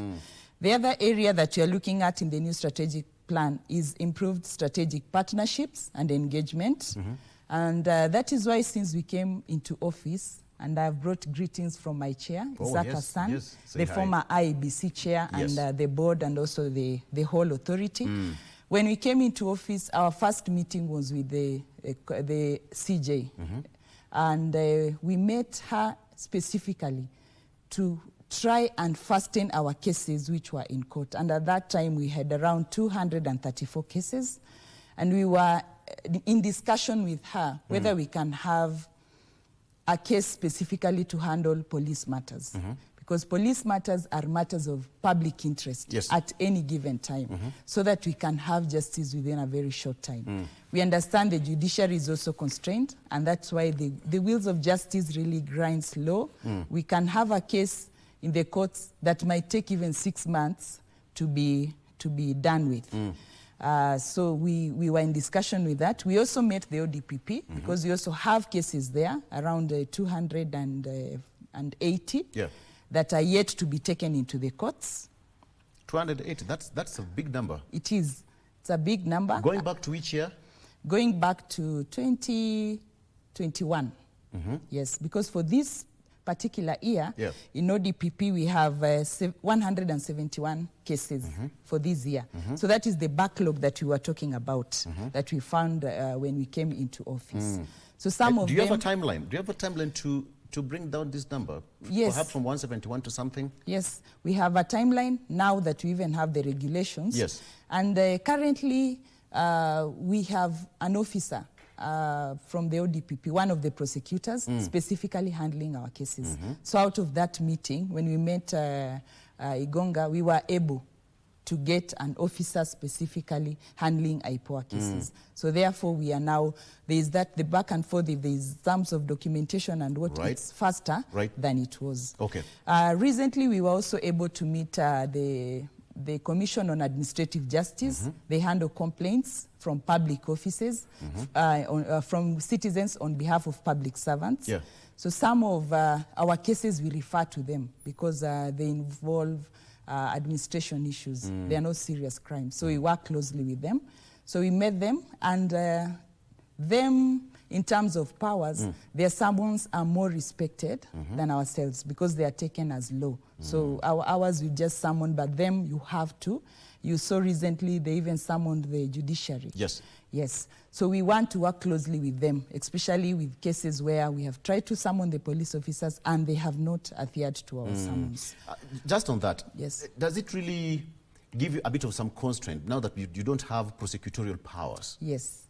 It gives us constraints, and I'll talk about that on legal reforms that we are looking at.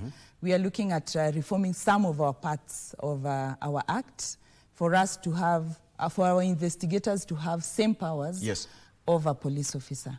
That is the powers to arrest, to carry firearms, and also to ask for some powers from the ODPP to prosecute. Yeah, so we are going to Parliament. We have already done the act, and we are also requesting members of public. When it comes to public participation, they should show up. Show up. Okay. Because this is one of the areas that really slows down IPO cases. Because we have to work with police, ODPP, and then now head to court. Yes. Let's come back to the strategic plan.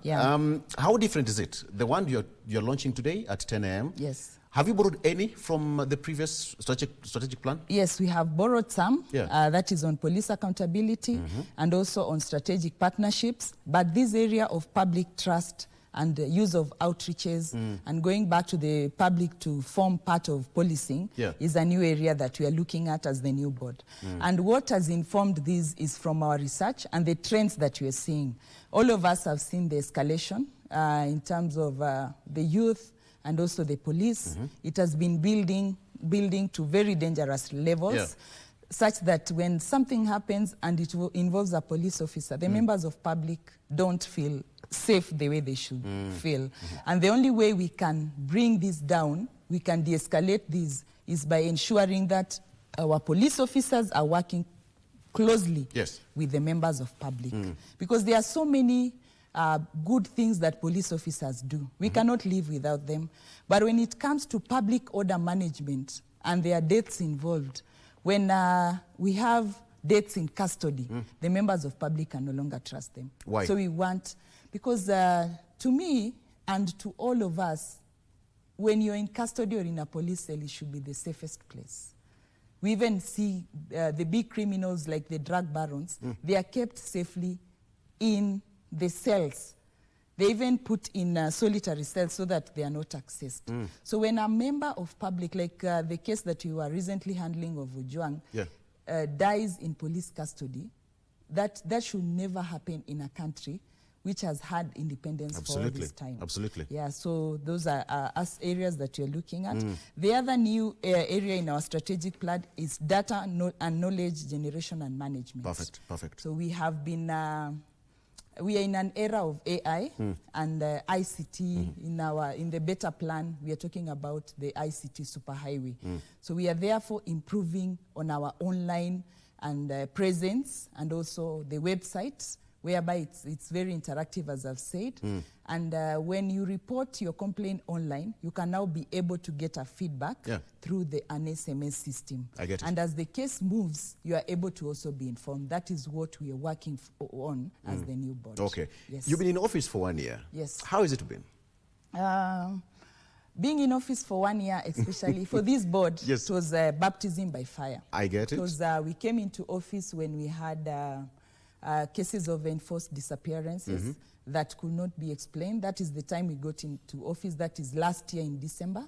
And from then, it has been one thing after another. So you took over the office with all the liabilities? Yeah, with liability, especially the Gen Z cases of last year, June. We came, and that is what we came into contact first. It had been handled by the other board, but we also still handling it. Yeah. And even in this year's budget, we have put a budget for public inquest or inquiry so that we can be able to dispense with those cases that some of them we have not been able to get witnesses or we have not been able to get sufficient evidence to prosecute. Yes. Another question that is related to you being in office for 1 year and the entire board is some of the such result areas. You could expound on that as well, some key result areas? Yes. So as I've said, I've talked of partnerships that you've had. And the recent one, that is the other day we met with the EACC with regard to the police recruitment that is I'm sure will be there maybe in the next 1 or 2 months. Yes. Once the dispute between the NPSC and the NPS is resolved, we want the members of public to the entry behavior informs the kind of a police officer that we will have. So we went to EACC with regard to our work as IPO. Our mandate is to ensure Article 244 of the Constitution is achieved, having a professional police officer and a disciplined force. But when we have an integrity issue of corruption, we can never have a complete police officer. That is why we went to EACC the other day in terms of partnerships to ensure that we monitor issues of traffic, bribery, issues of the recruitment and the bribery that has always been spoken about. And remember in 2014, we had IPOA cancelling the whole exercise of police recruitment because of bribery. So we want Kenyans to come out. That's why we are saying community should engage in policing so that we can be able to get upright police officers who will, in the end, serve us in the best way. Perfect. Yes. You talked about police accountability. Yes. Perhaps you could just tell us how you are planning to enhance accountability, the new strategic plan. So in the new strategic plan, one of the best ways of enhancing accountability is involving members of public. The other way is ensuring that the IG adheres to our recommendations because we give recommendations in different areas. We do monitoring and inspection of police premises, including the cells, training facilities. So we give recommendations. Some are adhered to, some are not. So we want to ensure accountability through that. Also non-cooperation to IPOA officers. Through this particular strategic plan, we are going to ensure that because in our act, it gives us the powers to prosecute an officer who has failed to turn up and respond to our different queries on different issues. So by tying them down and saying it's you individually, we will be able to achieve that accountability. Yes. Okay. So, of course, we understand that you cannot work alone. Perhaps you can clarify who are some of the key matters that you want to bring on board. Okay. Yes. So thank you very much. It's true we cannot work alone, and we work closely with all players in the criminal justice system. One of them, as I've talked about, is the judiciary. Yes. Very closely. The Office of the Director of Public Prosecution. We also have the other constitutional commissions, like the National Commission, the National Commission on Human Rights, whose chairperson forms the 9th member of the IPOA board. So we work closely with them.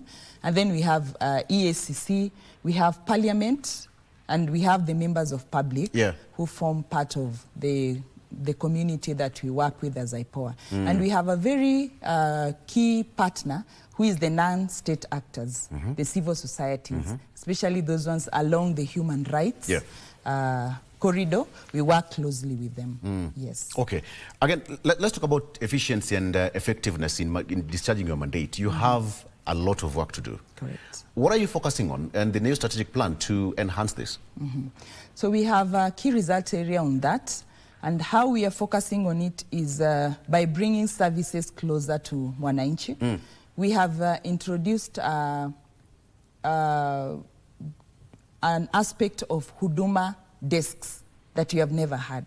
So we want to start 10 Huduma desks is in their budget. It's already in discussion with the parliamentary committee.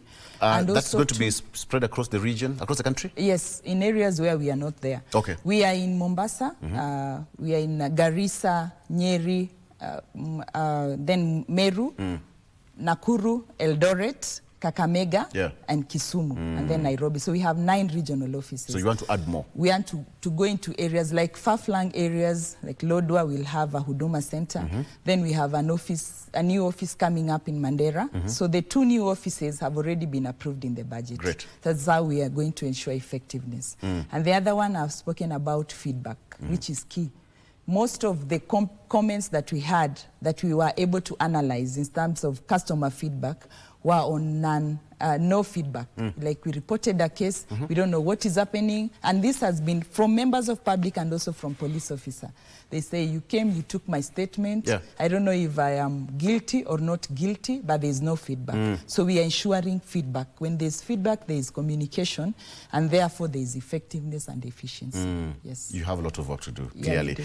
But then, you know, wanasema barabara dile aina kona. So do you have some bottlenecks? Because you have this strategic plan that you are going to launch today, and you have to implement it. Correct. But do you have some of the bottlenecks? You talk of non-cooperation from either Mwananchi, some of the police officers summoned, they're not cooperating, etc. What are some of these bottlenecks you're facing? The first bottleneck is the non-cooperation from the NPS. And this is as a result of what I've talked about in our act, as not having the powers to arrest.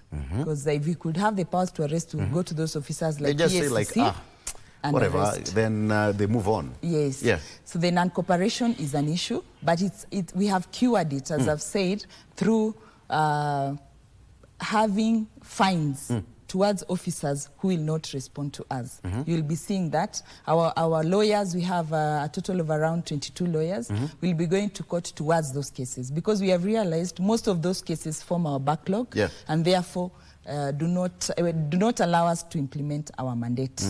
Another bottleneck that we have, or a challenge, is inadequate staffing. We have around 77 investigators handling all these cases across the country. Therefore, it delays justice. And you know, the wise say, justice delayed is justice denied. Denied, right. So we are looking at employing more. We have it in this year's budget. Hopefully, we will be able to have a small number, even through supplementary, to be able to cater for that. And I want to thank our parliamentary committee. We have been working closely with it, the security committee led by Honorable Tongoyo, and we are in high discussions in terms of staffing, because we are doing really badly, and that one also affects on our work. And then there is also the delay in hearing and determination of cases, as I've spoken about the backlog at ODPP, and also at the judiciary. But today's guest in our strategic plan is Her Ladyship, the Chief Justice. And we will still continue with that conversation of having a court specifically to handle police misconduct and police excesses. Talk of police conduct and excesses. Yes. Would you mind updating the country at large at some of the high-profile cases that you are handling and their progress? Okay.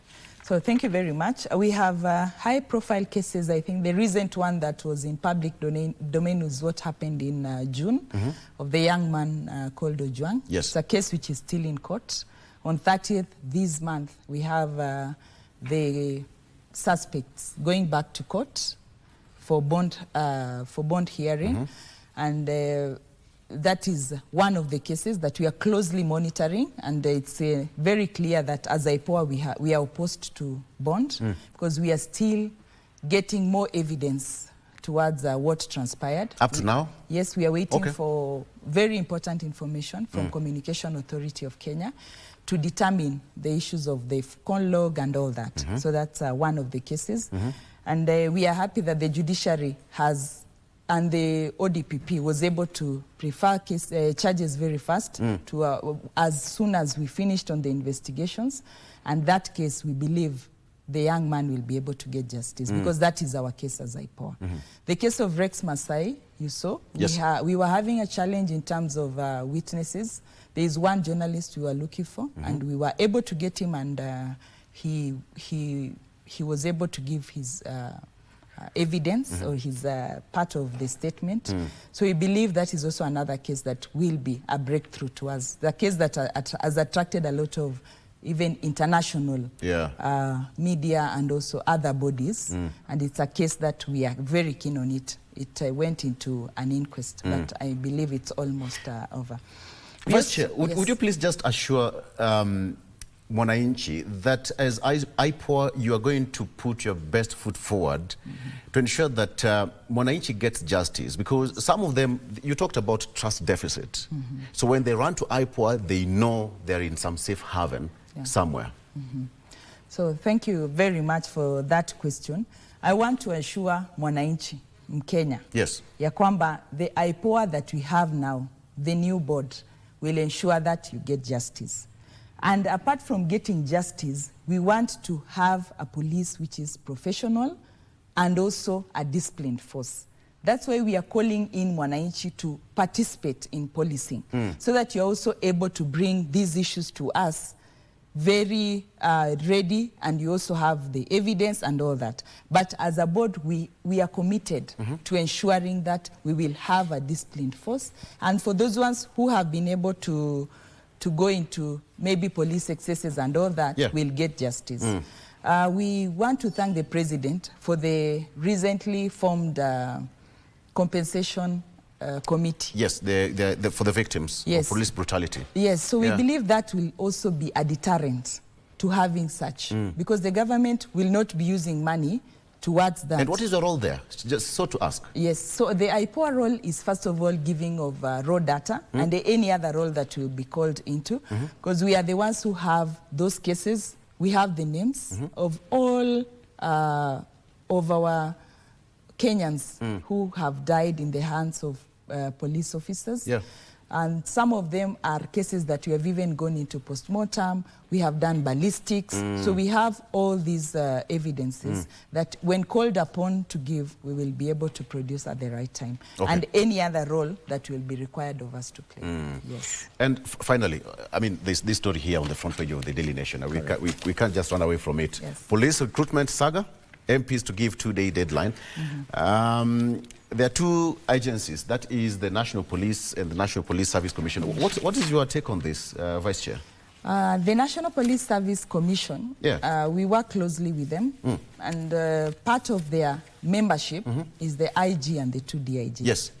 So the way the law was drafted makes it very difficult for that particular body to operate, because the National Police Service Commission is an independent body, and the NPSC is also, the NPS is also somehow an independent body.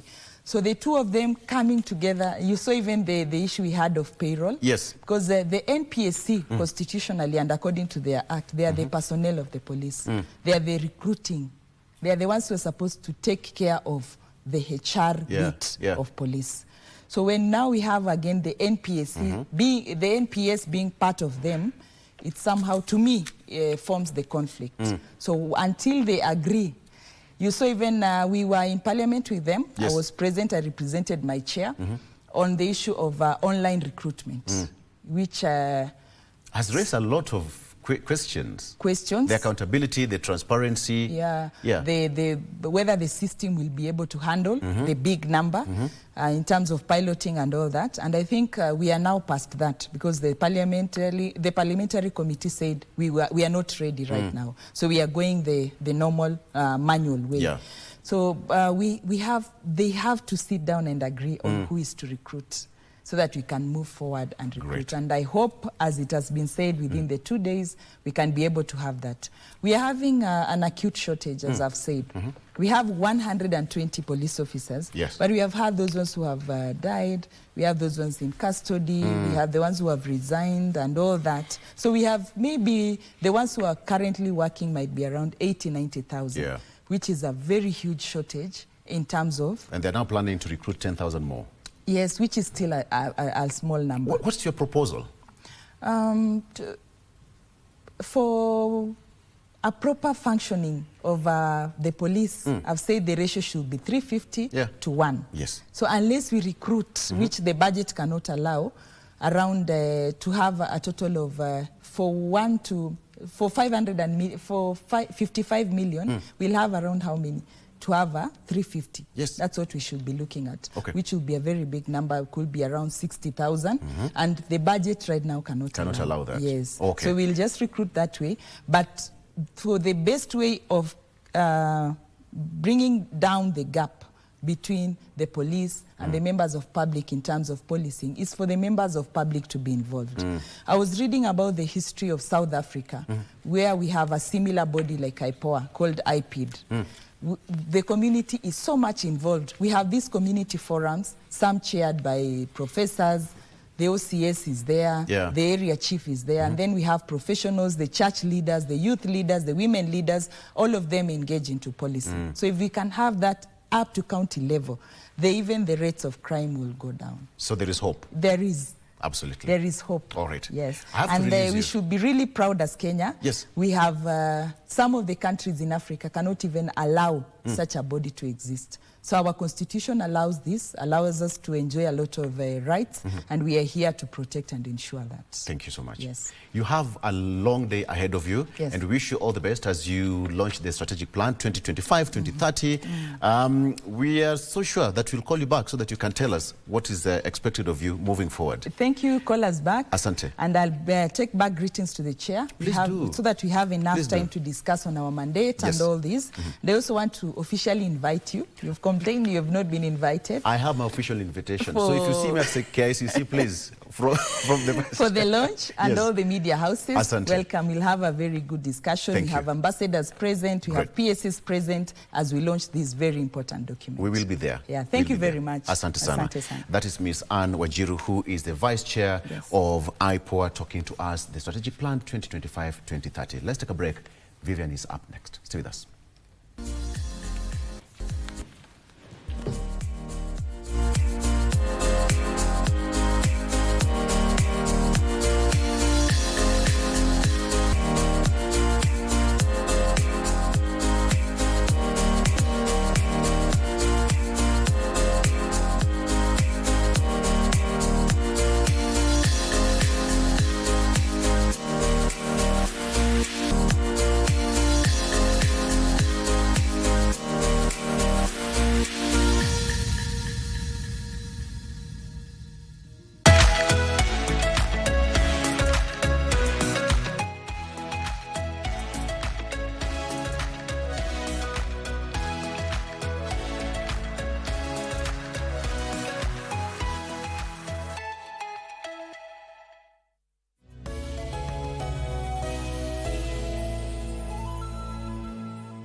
Umefanya kati yangu ipotee.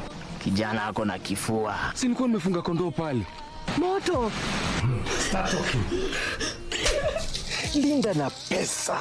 Niko na kero nafaa kupatia Elijah. Nikimpata dedi. Hawezi ita maneno matamu kama super baby. Wewe ushaona Matilda yule wangu? Kwani dada amerudia pombe? Uongo. Nini unaangalia sana hivyo? Zile vyetu ni supu.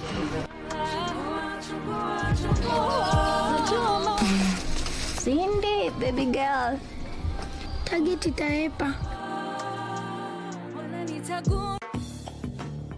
Afadhali kujikubali venye uko kuliko kujichocha na una kakitu. Ani Shiro, wewe ni private sector, utwache na amani. Kisaka, rudi kwa gate tafadhali. Chungu zifuto kazi. Paul, nimechoka na hii familia. I am so tired of this family. Good morning. Good morning. Good morning, Kenya. Wake up with Good Morning Kenya, the morning show that's got it all. We dive deep into issues shaping our country. Youth are a voice of a nation. What is the next step for the young people? Unpacking political landscape from Monday to Wednesday. We discuss family matters. It is very important to guard your relationship. And for your health. Someone doesn't wake up and they become an addict. It's in stages. We've got you covered each and every Tuesday at 9 a.m. Every Wednesday, it's all about The Viewpoint. A day in politics is like 1,000 years. Unpacking the biggest stories of the week, getting you insights and getting you ready for your day. And the package is not yet done. I get to fix your Thursday with some entertainment. Entertainment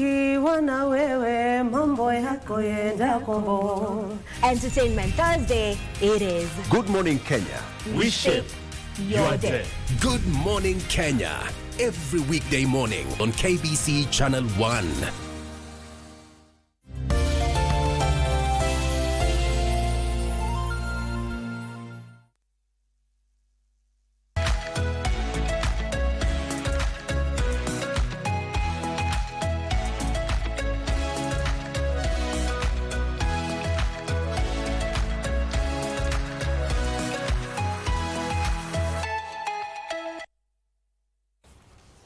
And good morning, Kenya guests. To continue, thank you for staying with us. My name is Vivian Degwa, and right now I am joined by one Mary Karaoke Benson, and she is here to talk to us about matters, bridging cultures and inspiring minds. She is an educationist, she's a musicologist and a coach as well, and she is passionate about inspiring the next generation. She's passionate about education, and that is the reason why she's here. And should I mention that she is a Kenyan teacher, yes, but she got to flourish and become a star in Sweden. She was here last week, but we were interrupted by some live event that was happening. So she's back here so that we can get into this conversation. Welcome back. It's a pleasure to have you on the show. Thank you for having me, Vivian. I'm glad to be back. All right. Yes. We hope today there'll be no interruption whatsoever so that we finish this conversation. Let's get to it. If you were to just give us a bit of a background of who exactly Mary is. Thank you. I'm Mary Karaoke Benson. I'm born and raised in Kirinyaga County. I'm a third born in a family of 7, a big family. I'm a mother, I am a wife, and currently I consult as a professional educationist, behavioral strategist in education. I like saying in education, and also I am a career coach. My career life history is mainly pegged on my passion in music and education. If you'd allow me, I'll tell you very briefly about that, how it all began. Go ahead. I went to a village school for my lower primary, a school where we were walking barefooted, and we were fetching water from the river. There was such a steep hill. And then for my upper primary, I joined a boarding school, Kabare Girls. Then later, I moved to Kiambu County for my secondary education, Kiambu High School. And I see the look in your eyes about Kiambu High School. I know Kiambu High School is known to be a boys' school. It's a boys' school. No, but when it all started, it was a mixed school. And I was one of the very lucky girls to join Kiambu High School. Then later, I joined Thogoto TTC. It is good to say that I started my teaching career from the lowest a teacher could start as a P1 teacher at Thogoto Teachers Training College, then advanced to diploma, degree, and master's. We'll talk about that later. And here I am now, Vivian. Here you are. Yes. Quite a journey right there, and it's an inspiring one. I am sure for those who are watching and they're just at the beginning, you know, of their teaching career, they can see that it's possible for you to go climbing up the ladder. You know, there's no end to all of this. How would you say your experience as a teacher in Kenya shaped your philosophy in education and also intercultural exchange? I taught in Kenya for 20 years before I moved to Europe. And I taught in all levels of schools again because coming from a P1. I taught in the same school that I went, Kiangoma Primary. I went back as a teacher. Oh, you went to Kiangoma Primary? Yeah. Kiangoma Primary School, that is my school. Oh yeah, Kiangoma. And so I went back there as a teacher, a classroom teacher. Then later I went to my village secondary school, Kifuru Secondary, still in Kirinyaga. And then later, after I did my diploma, I was promoted and I moved to Kagumo High School, one of the national schools, a school that I'm really proud of. So having taught, then much later, I joined the Braeburn group of schools and I worked with them for 12 years. And having worked in those schools in Kenya, it taught me a number of things. One of the things is that education is not just about academics. No, it is holistic. That education is putting or giving us, the students, a voice. Education is boosting their confidence. And I'll give you, with my experience, you'll allow me to be giving you examples why I'm saying this. Education is helping the students to dare to dream big. That is what education is also. When I was in Kagumo High School and Kifuru Secondary School, as the head of music, of course I go and I start a school choir.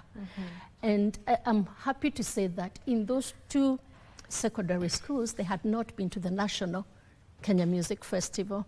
But when I went as the music teacher and I trained my choir, we went to the nationals and we kept going for as long as I was there. What does this tell you? That when you empower the students, when you make them know that we are in this journey together, they can thrive and they will do exploits. It also taught me that that education, and more so the performing arts, plays a big role in transforming and enhancing discipline. Again, an example again, in my choir of 32 students, I had 8 of them who behaving differently. And I remember it was just 4 days before the provincial, that time it was Provincial Music Festival. And the head teacher came and told me, I'm sorry, Miss Karaoke, 8 of your students, of your choir members, will actually not join you for the provincials. And I'm like, please, sir, kindly. And it happened that those are the boys that had the best voices, you know. And I really pleaded with him, and he told me, you know what, I'm leaving the boys to you, but I don't want this happening again. And I, true to the word, I talked to the boys. And it was a turn around, and I told them, if you're caught that way again, you will not be part of my choir. And from that day, they changed. Their discipline completely changed. Yes. That's really nice to know. And you know, there's something you mentioned that, you know, education is not just about the academics, it's holistic.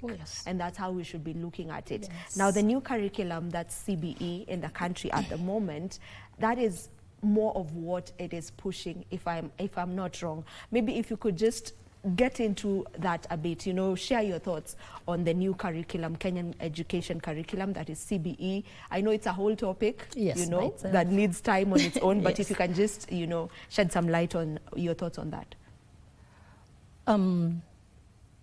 It is, I'm glad that we have the CBE now, okay, the system, because it's a hands-on system.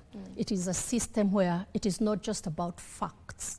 It's not just what you know, the knowledge you have. It is how are you able to apply that knowledge in the modern world? How are you in a real situation? How are you able to apply that? So it is not just about what you know, but you have to show us that this is what I know and this is how it is helping me through my skills, through the competencies. It's also a really good system because it is what we call a student-teacher centered. A learner-centered. It has the learner-centered approach, where now it is the student that is leading their learning. It is the students who should actually track their progress.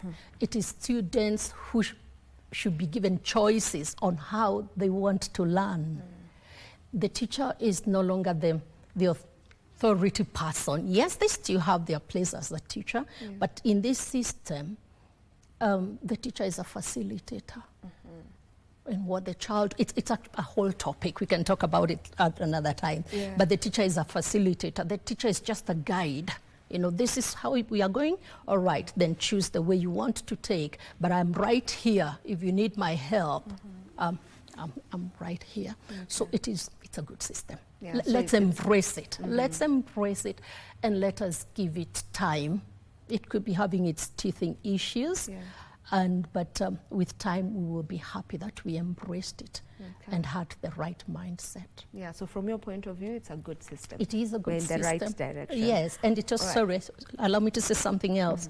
It's a global system that when you get a child from Kiangoma Primary School or Kagumo High School who has done the CBE, and you take that boy to Sweden, or to any other European, country, they will fit in so well. It is just about the language that will be different. So it's a system that is recognized globally, hands-on. Yes. That's lovely to know.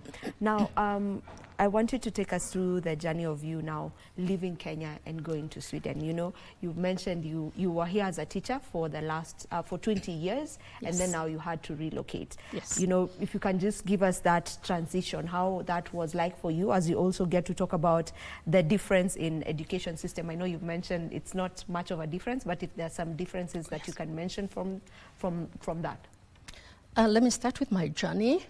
When I left Kenya, going to Sweden, I usually say, thank God I didn't actually know what was awaiting me, because I'm not sure if I would have still gone. But I think I would, but I would have been more careful, and I didn't have to be. So moving from Kenya to Sweden, and coming from one of the biggest international schools, the Braeburn group of schools, going to another international school in Sweden, my thinking was that no big deal. It's international to international. But no, it was a real culture shock that I almost, at one time, I almost gave up. I almost also lost my teaching certificate in Sweden. Yes, because, the culture, this is how the education is like.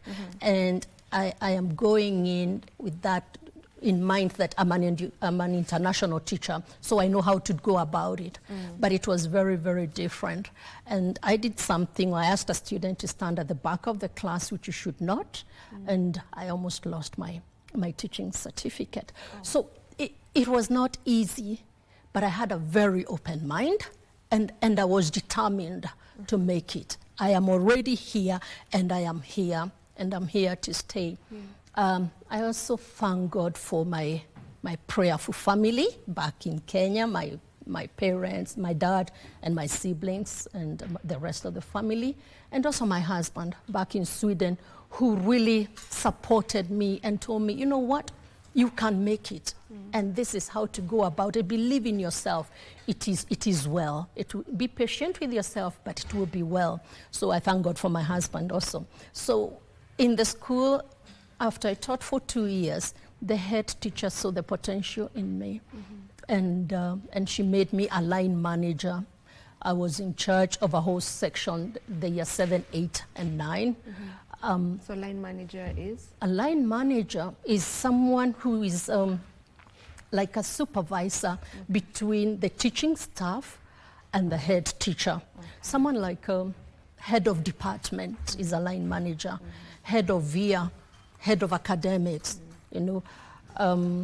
assistant head teacher is also a line manager. So I was made a head of section 7, 8, and 9, and she saw the potential in me. And later she realized that, Mary, you're actually a coach and a mentor, the way you're mentoring the teachers, because as a line manager, you mentor them, you do appraisals, you give them tasks, you know what they are struggling with, and you help them in professional development. And so she realized that, and I really thank God for her. And she made me in charge of what we call CPD. CPD is continuous professional development. So teachers would come to me and tell me what they are struggling with that month. And then I would come up with a topic. And then it ended up that it was actually me who was to be the facilitator. So then I advanced in my reading, and later I became an educationist. All right. Yes. So the difference when it comes to the education system, you know, in Kenya and Sweden. Okay. This is something that is very close to my heart when I talk of the difference. And Vivian, thank God we are talking of the difference between CBE and the Swedish system. If we were talking about the difference between 844 and the Swedish system, I think you have to call me you'd have had to call me like 3-4 times. But now it's not as much. But one of the differences is that in Sweden, the student-teacher relationship is so tight. Because in Sweden, students do not follow your instructions or listen to you because of fear of consequences. No. They know there's almost very little you can do about it, you know. But they will listen to you because of the mutual respect you have with each other, the teacher-student relationship and respect for each other. So it is quite key. In Sweden also, students call teachers by their name. So if you're my student, I would call, Vivian, could I have your book? And you just tell me, yes, Mary, here it is. There are no titles. There's no madam. There's no madam, there's no teacher, there is no miss or Mrs. And mainly I am talking about the government schools, because we are talking of CBE, the government schools also. When you come to the international schools, of course now they are the titles, Miss Karaoke, Mrs. Bankson. But the government schools, students call the teachers by their name. I can see a question on your mind. Another difference is that the classroom environment in the Swedish classes is more relaxed. It is flexible, and it is what we call, it is student-driven. So when the students come in and they sit down, after I introduce the topic, they are free to either stand as they're doing their work. There's like a mat, they can sit on the mat, they can sit on high stools like this, or they can sit on the normal chairs. It is them to decide what position they want to take for that lesson. Whereas in Kenya, it is more structured, okay? Then the Swedish education also emphasizes more on deep understanding of the content. Deep understanding. I told you I'm very passionate about this, so you will have to stop me if you'd want to go to another question. It's okay. They have a very deep understanding. I mean, they are very keen on a deep understanding of the content. It is more of quality, not quantity. It's not about finishing the syllabus. No. And so, for example, if I was teaching a certain class last year, year 7, just an example, and there were quick learners, and it took me 3 weeks for that particular unit, I should not assume that this year, the class I have, will take 3 weeks. So I'm given that leeway. It can take as much as 6 weeks, or it can go faster. You know, with that appreciation that you're dealing with different students every year. So it's more of the quality, not the quantity. I hear you on that, and I don't know how maybe the same can be applied here, because we have a timeline. That is the final exam, you know. There's that final exam that every student needs to take. So most teachers want to rush the syllabus because they need to cover everything before we get to the examination, the final examation. So probably, I don't know how that can be looked into. I'm sure it can be done with time. Yeah, with time. Yeah. All right. It's doable. Now, speaking about, you know, you moving over there, probably for a teacher who's watching us right now, and they would love to make the move, not just to Sweden, maybe to any other European country, do they need to do extra training for that? Or their teaching certificate from Kenya is valid elsewhere around the globe, and also having in mind that when we speak about European countries, there's the issue of the language barrier. So how to maneuver around that? Okay, it's possible, but before I left for Sweden, teaching at the Braeburn School, I did an international degree with the Warwick University, the UK. But I would go back and tell you it is very possible, for as long as you, as the teacher, you've done something. Oh, we have some clips on the screen of okay. you. Yeah, continue. It's me dancing with my students. Yeah. Yes, so for as long as, mainly if you're an international teacher, then it is very possible. Okay. When I was going to Sweden, I applied like any other person. I didn't know anyone other than my God, okay? But because of my papers, they took me.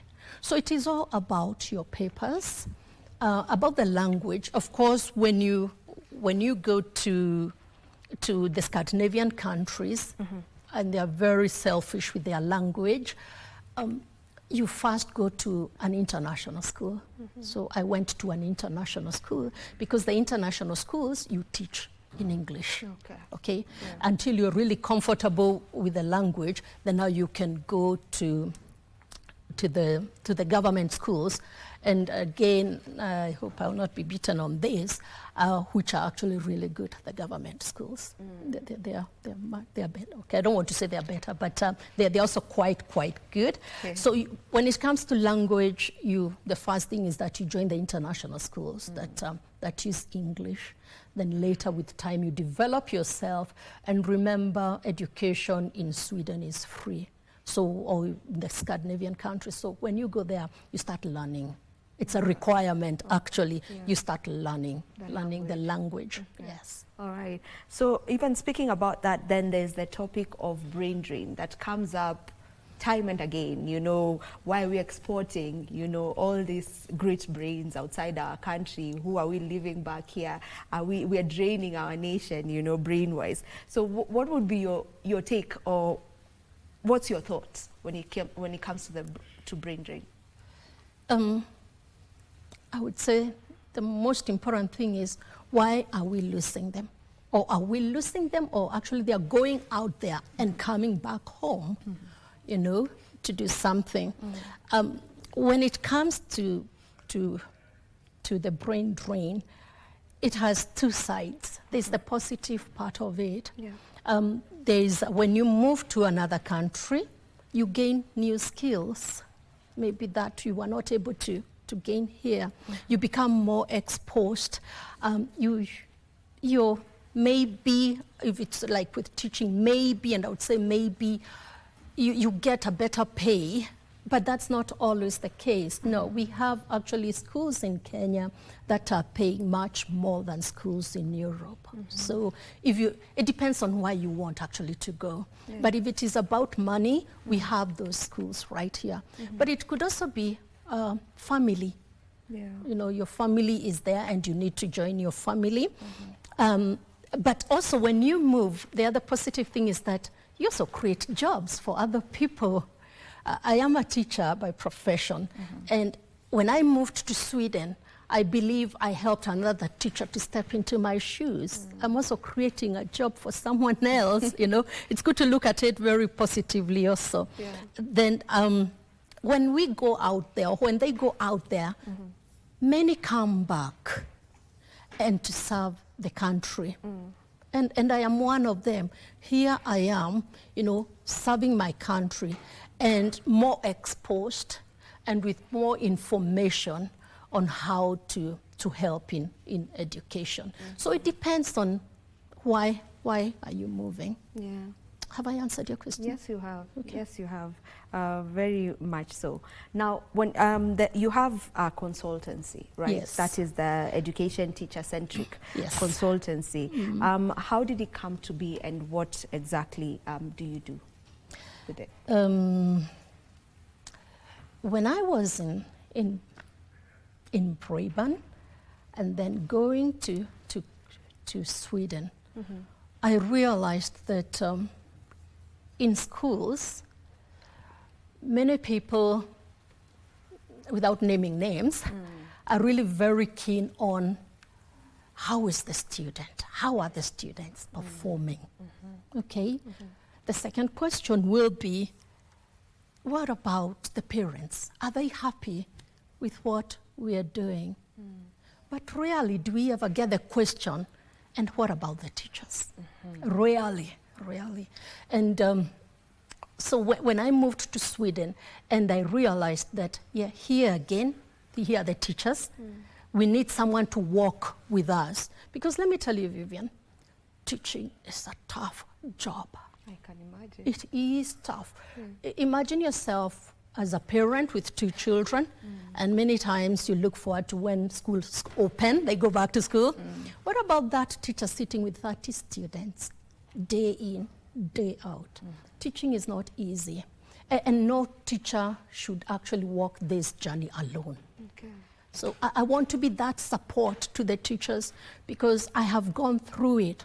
I have cried. I have almost lost my certificate, you know, like I mentioned to you earlier. I want to be that support system to the teachers where they feel empowered, where they feel that there's someone they can talk to. There is somebody who is waiting back there, who understands what they're actually going through. And I am a very strong believer that an empowered teacher gives you quality education. We don't need anything else. It is the teacher. Once we empower them, once we make them feel valued, once we listen to them, they will give us what they have never given to us. So my consultancy is mainly on empowering teachers, supporting teachers, both in Europe and in Kenya now, and to be that voice that teachers will remember that there's someone here who understands what you're going through, and you can come and share with me. You can call me. We can talk about it, and I understand what you're going through. And if you're wrong, I will tell you you're wrong. What's the one thing you're proud of so far, you know, on this career path that you are on? One thing I'm really proud of, Vivian, is my journey. It's not been easy. I won't lie to you. I mean, it's been tough, but I thank God for where I am. So it is my journey, the journey that I've taken, and what it has made me today. Another thing I'm really proud of is that through my experience and my expertise, and above all, by the grace of God, I'm able to support my colleagues. I'm able to empower my colleagues, and I mean from different nationalities, from different levels, and also different curricula. It doesn't matter whether it is CBE, IGCSE, a teacher is a teacher. So I'm proud of that, yes. All right, as we almost come to a conclusion of the conversation, if you can just touch a bit about the misconceptions on cultural gaps, and if you can give specific examples as well. Okay, the misconceptions are there, and there are quite a number of them. And mainly I will deal with, I will talk about what I've actually even seen now in Kenya. One of them is the learning style, where we assume that a student or all students should actually learn in a certain way. That is a misconception. Another misconception is on behavior, where Vivian comes to class, just an example, she comes to class and you're quite loud in class. And I, as your teacher, I would look at it like, oh, Vivian is so loud, you know? And I forget that that has to do with your culture. Your culture, people speak loudly to be heard. Or maybe you come from a family where you need to be loud. You know, that's still a culture. And so the teacher misinterprets that you are trying to disrupt the lesson, and yet it is just a way of wanting to be heard because that is your culture. And again, I go back to the teachers that I'm really supporting, that as a teacher, if you have a classroom culture, because culture is who we are. If you have a classroom culture and the students know when we get to Miss Karaoke's class, this is the voice level that we are going to use in class. So even if I'm really loud back at home, the minute I get in the class, I switch now to the culture of that classroom. So we can help them that way. The last misconception is the learning expectations, where a teacher believes that students should learn in a certain way, all of them. For example, if it is group work, there are those students who don't talk much in a group work, and that is their personality. But instead of saying that they are not engaged, instead of saying that they were not interested or they were waiting for others to work for them, remember culture. Culture is who we are. They are taught that when you listen to other people talking, then that's respect. So there's that misconception, but a teacher, again, maybe that's something I could come we talk again about. A teacher could also help that student and say, I realized you were quiet during the group work, but I want to see what point you put across, then you can explain to us. So there are quite a number. Okay. Yes. Thank you so very much for joining us. We need to wrap up this conversation, and I have to mention that you were nominated Best Teacher, in Sweden for 2 consecutive years. Now, since this particular segment is for inspiring the younger woman, maybe just in less than a minute, what advice would you give, the younger woman who's watching today and would love to achieve global success? One of the things I would tell them is believe in your potential and stay open to learning from your experience, whether it is a good or bad experience. Be very open-minded to learn from that. Then be bold and embrace challenges. Never be afraid to step outside of your comfort zone. You better try and you're told no than later saying, I wish I did it. And lastly, follow your passion. Thank you. Follow your passion. Thank you so much, Mary Benkson. You got it. Yes, yes. Right. Son of For Benk. joining us. It was very nice having you on the show. Now I can see my colleagues on the other side, and there's something I know. Those of us who went through the 844 system, tunaona kama ni AI. Tunaona kama ni AI when she talks about, it's the student who has the power in class. Ataamua kama nitasikiza kama nimesimama, nitasikiza kama nimeketi. Can you imagine if you decided to just stand while the teacher was teaching during your days in primary school or in high school? What would have happened to you? Kwanza mwalimu wa maths. Back in the day, it was unheard of because the teacher held everything. He or she called the shots by then. And there's something that the guest has said, which I think is very powerful, that an empowered teacher gives quality education.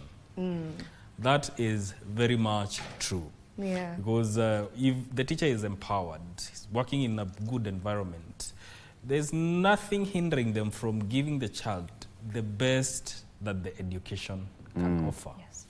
Indeed. I mean, let's go back to was it primary or high school debate? Yeah. A teacher is better than a doctor. Debate. So that was part of a debate, and I was thinking, okay, is this how Parliament works? And there's a Mr. Speaker. We were to pile some desks. So. And there was only one speaker, Fred Hewd Machage. Apparently, he's also a teacher, by the way, in the UK. He's also a teacher. So Fred Hewd Machage would be our speaker from Form 1. He loved that role. I don't know why he's not a speaker anymore. Or he speaks a lot wherever he is. A teacher is better than a doctor. Think of it this way. Teachers, they give us the foundation of life. The doctor you see, the us we see here, we are products of teachers. Yes, we've all gone through their hands. And so we are proud of you. We're proud of you. Yeah. Lakini mbona mnakuanga wakali? Yeah, bana. Times have changed, Victor. Tuliokosea nini? Have you tried and just gone back to a school somewhere right now? Times have changed. Kiboko ilieka kando. Things have really changed. Hasira ni ya nini? Kuuliza tu, kusema tu, Victor, please just stand, tell us what. Must you be harsh on us? Yeah, did you have a teacher who would come sneaking? Anakuja anatulia hapo kwa giza hivi. Come. Most of teachers on duty. Come. Yeah. I have seen you. You are dancing in class. Or you just from a break and you just gotten in the class and you continue making noise. Yes. And the teacher is lacking somewhere. We were killed on the first weekend in Form 1. Form 1G, we were killed, all of us, teacher man, the late. Form 1 is making noise on a Sunday morning. All of us, we were killed on first Sunday. Get to receive the cane. Yes. I'm Victor Lo. Thank you so much for watching. My name is Mike Megwe. And I am Vivian Dagwa. We do this each and every morning, so be sure to catch up with us tomorrow morning, God willing. Goodbye.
Ima na wendo mwingi tugikuthokia Embu County, the land of opportunities.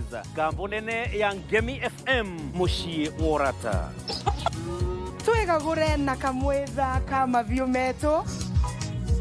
Muroro kiande tukunye maire na murori tuthie thokore besa mevukore cha manje makiyara uranje muri cietu cia thitima na ronje rwathagana nyamu cia kithaka igitugemeria bururi wetu wa mbere Embu County. Ngemi FM tikomono tukianirira na mugambo munene eno ni Ngemi FM musie wa urata. Eno ni nyumba nene musie wa urata. Ngemi FM 103.5. Mimi tangu lini nimetoka nyumbani pira nini ya ndani nikuje nifae za company. Sasa mimi hawezi kujua mara ngapi, lakini siku ile sisi ilisika wewe ilikuwa tu pengele. Hata uoni haya kutembea bila mimi kiketu sisi hatufahangi ile ndani. Sasa kwani kuna makosa gani? Mimi vile uliniona nilikuwa short but round. I was just like that. Like that na ya kampuni tu. Asa hiyo ni pi. Imagine. Kulingana na uchunguzi ilijulikana kwamba biashara ya kuiba nguo na kuuza haukuanza jana ama juzi. Sasa hiyo kielele umeleta mpaka huku utaongeza madaraka.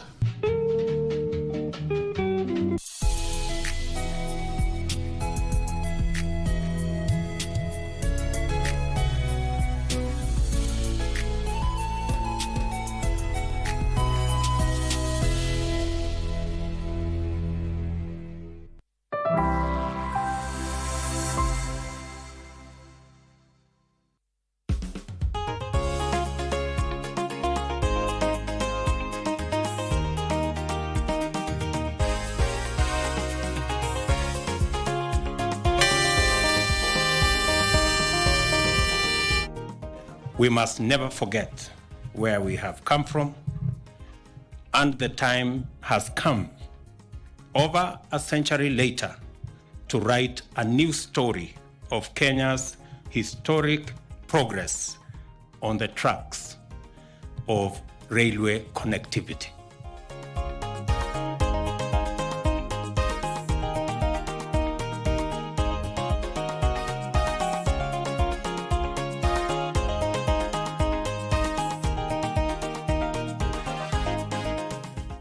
We rehabilitated all the other stations in Kenya. We are the Kisumu station. We did the Nanyuki station. We have done Nyahururu, we have done Olkalau, we have done Gilgil, we have done Nairobi stations, you know, we have done most of them. But imagine, Kilometer Zero was not done. That is everywhere, everything that you see, the existence of railway system in Kenya. That is where we began. And we requested our engineers to come up with a design, on some designs that would bring back the kind of memories that we had those days when Mombasa people, when the Kenyans were going to Mombasa. Hii kitu imetuokolea tu sana. Unaona kama like from here to Miritini, jam kitu ya kwanza. Hii kitu ikianza kuenda ndio hivyo. Kama ni kuchelewa, manzi hawezi chelewa. So long as we on time. Ilikuwa ni gharama kubwa sana. Lakini sasa kwa vile imekuja hapa karibu, at least ile gharama itapungua kiasi kwa msafiri wa mwenye anatumia SGR. Hiyo itasaidia sana. Kwanza imesaidia sana wananchi. What we have done in this project is connecting the Mombasa CBD to the Mombasa SGR terminus by rail, such that passengers can come with SGR or go with SGR to Nairobi, and from Nairobi to come to the Mombasa CBD. This means that there is no hassle at the station. You move straight from the SGR to the meter gauge train, a seamless connection to the Mombasa CBD. There was an existing line, 100 years old, between Mombasa and Miritini, which continues all the way up to Nairobi. And we have rehabilitated the 13.8 kilometers of that line up to Miritini from Mombasa. Then we have constructed a new line, 2.8 kilometers long, from Miritini to the new terminus, the SGR terminus, which is a completely new line and with high speeds.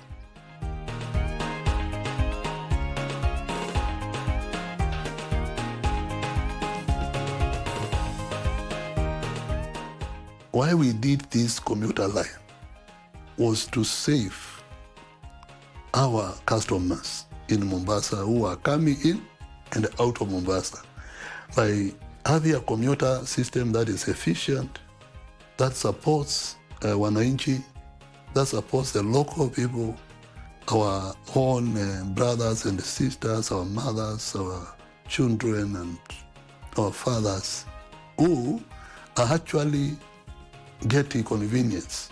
Some of them are doing business in Voi, others are doing it in Makindu, others are doing it somewhere in Nairobi.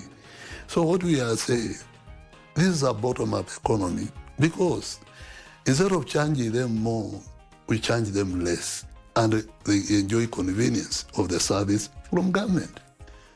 You are telling this person, tomorrow you have something to spend. You can still feed your child, you can still buy lunch, you can still enjoy something in Mombasa. I mean, you can go to a beach and you enjoy a nasi or something. That is how this bottom-up economy works. Kuna wale wageni wakitoka sehemu za Nairobi na sehemu zingine, wakifika SGR ile ya Miritini, usafiri unakuwa ni shida.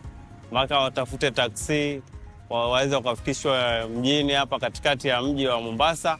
So kwa ilikuwa ni stress. Lakini kwa sababu ya hii treni ya Kenya Railways itasaidia, kwa sababu tayari itaondoa dhiki kwa wale wasafiri ambao watakuwa wamefika na hawajui mji wa Mombasa vizuri, inawaleta mpaka mjini katikati. Hii mradi imeturahisishia upande wa usafiri. So watu wa Kenya Railways tunawapa kongole kwa hilo.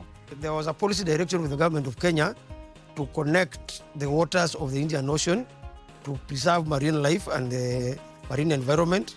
So it was decided to build a bridge across and remove the causeway. So Kenya and Kenya Railways both have built a bridge, a road bridge and a railway bridge. And this bridge, the two bridges are aligned on the supports to allow navigation across the ocean. The bridge is an engineering marvel because it allows the ocean water to circulate, allows navigation. We are also dredging the bridge to allow marine life to survive and allow the waters to move between the two, around the ocean, around the Tudor Creek and Kilindini Port. As Kenya Railways, if you look basically at what we have done, number one was rehabilitation of the MGR line City Kenya. There were complete settlements. People had encroached the dire railway infrastructure in every line. So we teamed up with the national government, that is Ngao, and the first thing we had to do was to remove all the encroachers from our corridor. The infrastructure itself, which is the line, had been removed, stolen. There was nothing. In some of the cases, we would find there was no line. So through our engineers, through our operational staff, and through our surveyors, and through our environmental experts, we did this as Kenya Railways.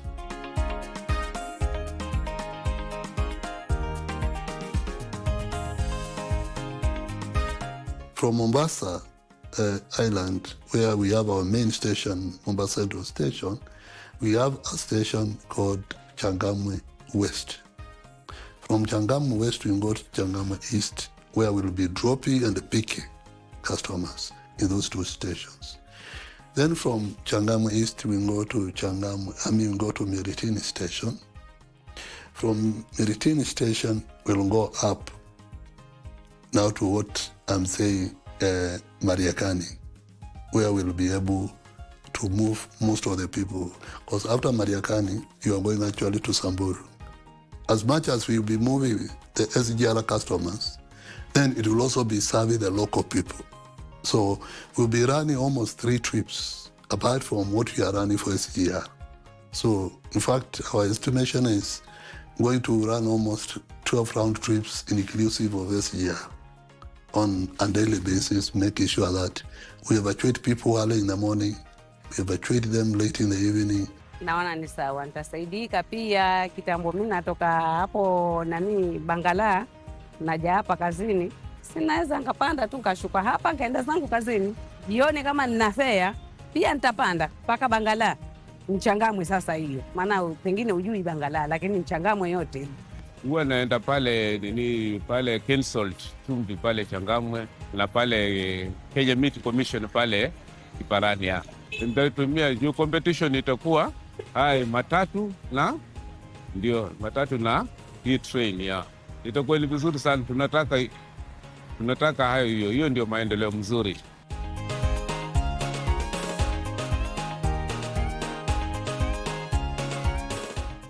If you look at where we started, and the numbers that we have created and the employment opportunities that we have created, both forward and backward linkages in terms of employment, we may have opened up to about 2,000 people who on a daily basis have been waking up to work in different spots as we completed the line. And now we have a residual number that has remained on site. You saw them, they are still working. And again, we still have to remain with a few of them who will continue working. Kama si kazi ya mjengo, plumber atafanya kazi wapi? Mason atakuwa anatafuta kazi wapi? Electrician atakuwa anafanya kazi wapi? Mjengo iko na kazi nyingi. Tunashukuru president wetu kwa kuleta mradi kama huu. Sasa nimefurahia juu nikikuja kutravel na hii train nitakuwa nikisema hapa mimi ndiye niliweka hiyo tiles, mimi nilijenga hii ukuta, mimi nilifanya hii plaster, na itakuwa ni mambo mazuri. Alafu wageni wengi ukuja, unaweza pata mgeni ametoka mbali amekuja hapa, ataona umefanya kazi mzuri, atafurahishwa. Atasema nitafutie yule fundi mwenye alifanya ile ama wale mafundi wenye alifanya ile Hivyo utakuwa umejijenga, umetakuwa umeunda jina lako, umeunda jina la kampuni iliyo kuajiri kufanya hiyo kazi. The reverse gear is okay. Want to test towards Changamwe end.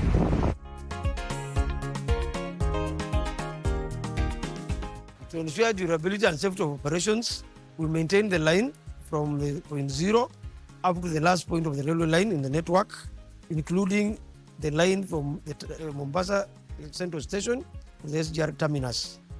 We have two methods of maintenance. We have mechanized maintenance, where we use machines to maintain the line, and we also have labor-based maintenance, where we employ people to do the maintenance as per the standards. Part of the maintenance duties is the provision of drainage,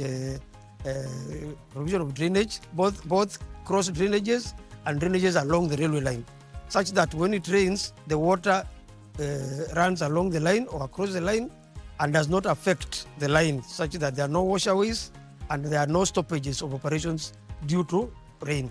This ensures safety of operations, durability of the line, and safety to the public as they do their things along the line. Normally, mimi kazi yangu huwa ni kumaintain the wagon both in the workshop and at the marshalling yard. I have to make sure that the communication of the engine and the wagon is okay, because this wagon, without the engine, it cannot move or it cannot function. If there is no spare part, I have to make that I fit that spare part. So that's my work. So many people ask if the loco has a steering. The loco does not have a steering, but the loco has controls, which the gauges, whatever, while you are accelerating, you have to engage the power as per the gradient. So while you are driving, it requires concentration and focus, to do it perfectly as per the law or as per the requirements. Tukiingia ndani ya wagon ya kubeba abiria, kitu ya kwanza tunahakikisha kwanza vitu vyote viko sawa, hakuna kitu imevunjika, isi ya customer kaanguka njiani akanini. Taa zote zinawaka, component yoyote iko pale iko ina safe manner. Hiyo ndio kazi yetu. Kila component iko pale tuna inspect. Tunawahakikishia abiria, the clients. Yeah, those are our clients, they are abiria. So we have to put safety first before anything else.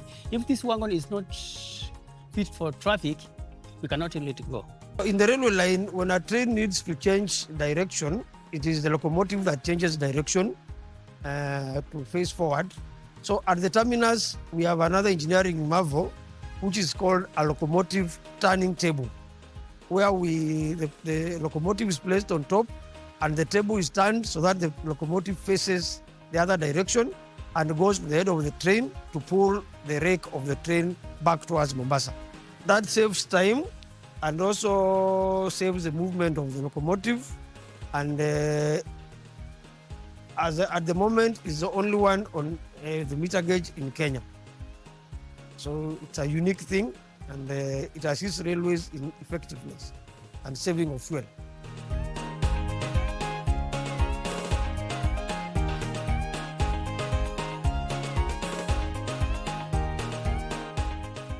We have made a commitment that we want to increase the capacity of our railway network from the current 40% to 80% in the next 5 years. To us, every meter, every kilometer of our operations in rail means a lot. We operate safely, efficiently, and conveniently to make sure that we serve our clients. And our main agenda is to support the president in his agenda to deliver to the country in terms of the economy and the economic growth. So what I urge the president is, ile project, ile idea ya bottom up, I think aendelee asisikize the outsiders. Focus na bottom up kama sisi watu wa mjengo. Atusaidie tu, kama hii inaisha tupate project ingine. Mwanzo mimi namshukuru tu sana President William Ruto, salute. Tuokolee tu sana.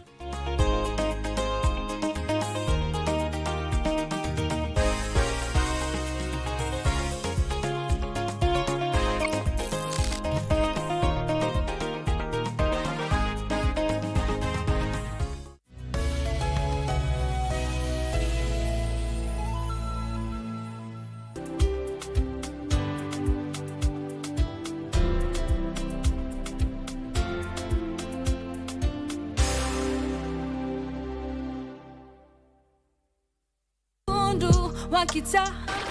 Umefanya kati yangu ipotee. Kijana ako na kifua. Si nilikuwa nimefunga kondoo pale. Moto.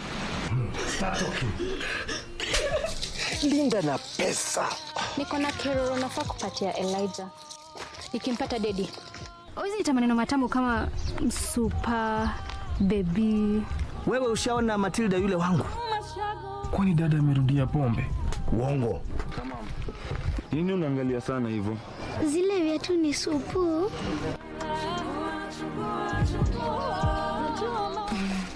Sindi, baby girl. Target itaepa.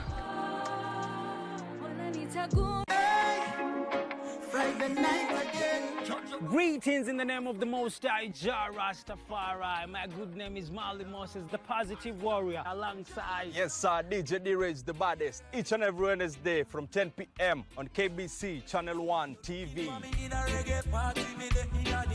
Tunakuletea the biggest reggae party in 254 in a yard extra. Extra niceness of reggae music. Extra dose of entertainment. When the thing is nice, we have to do it twice.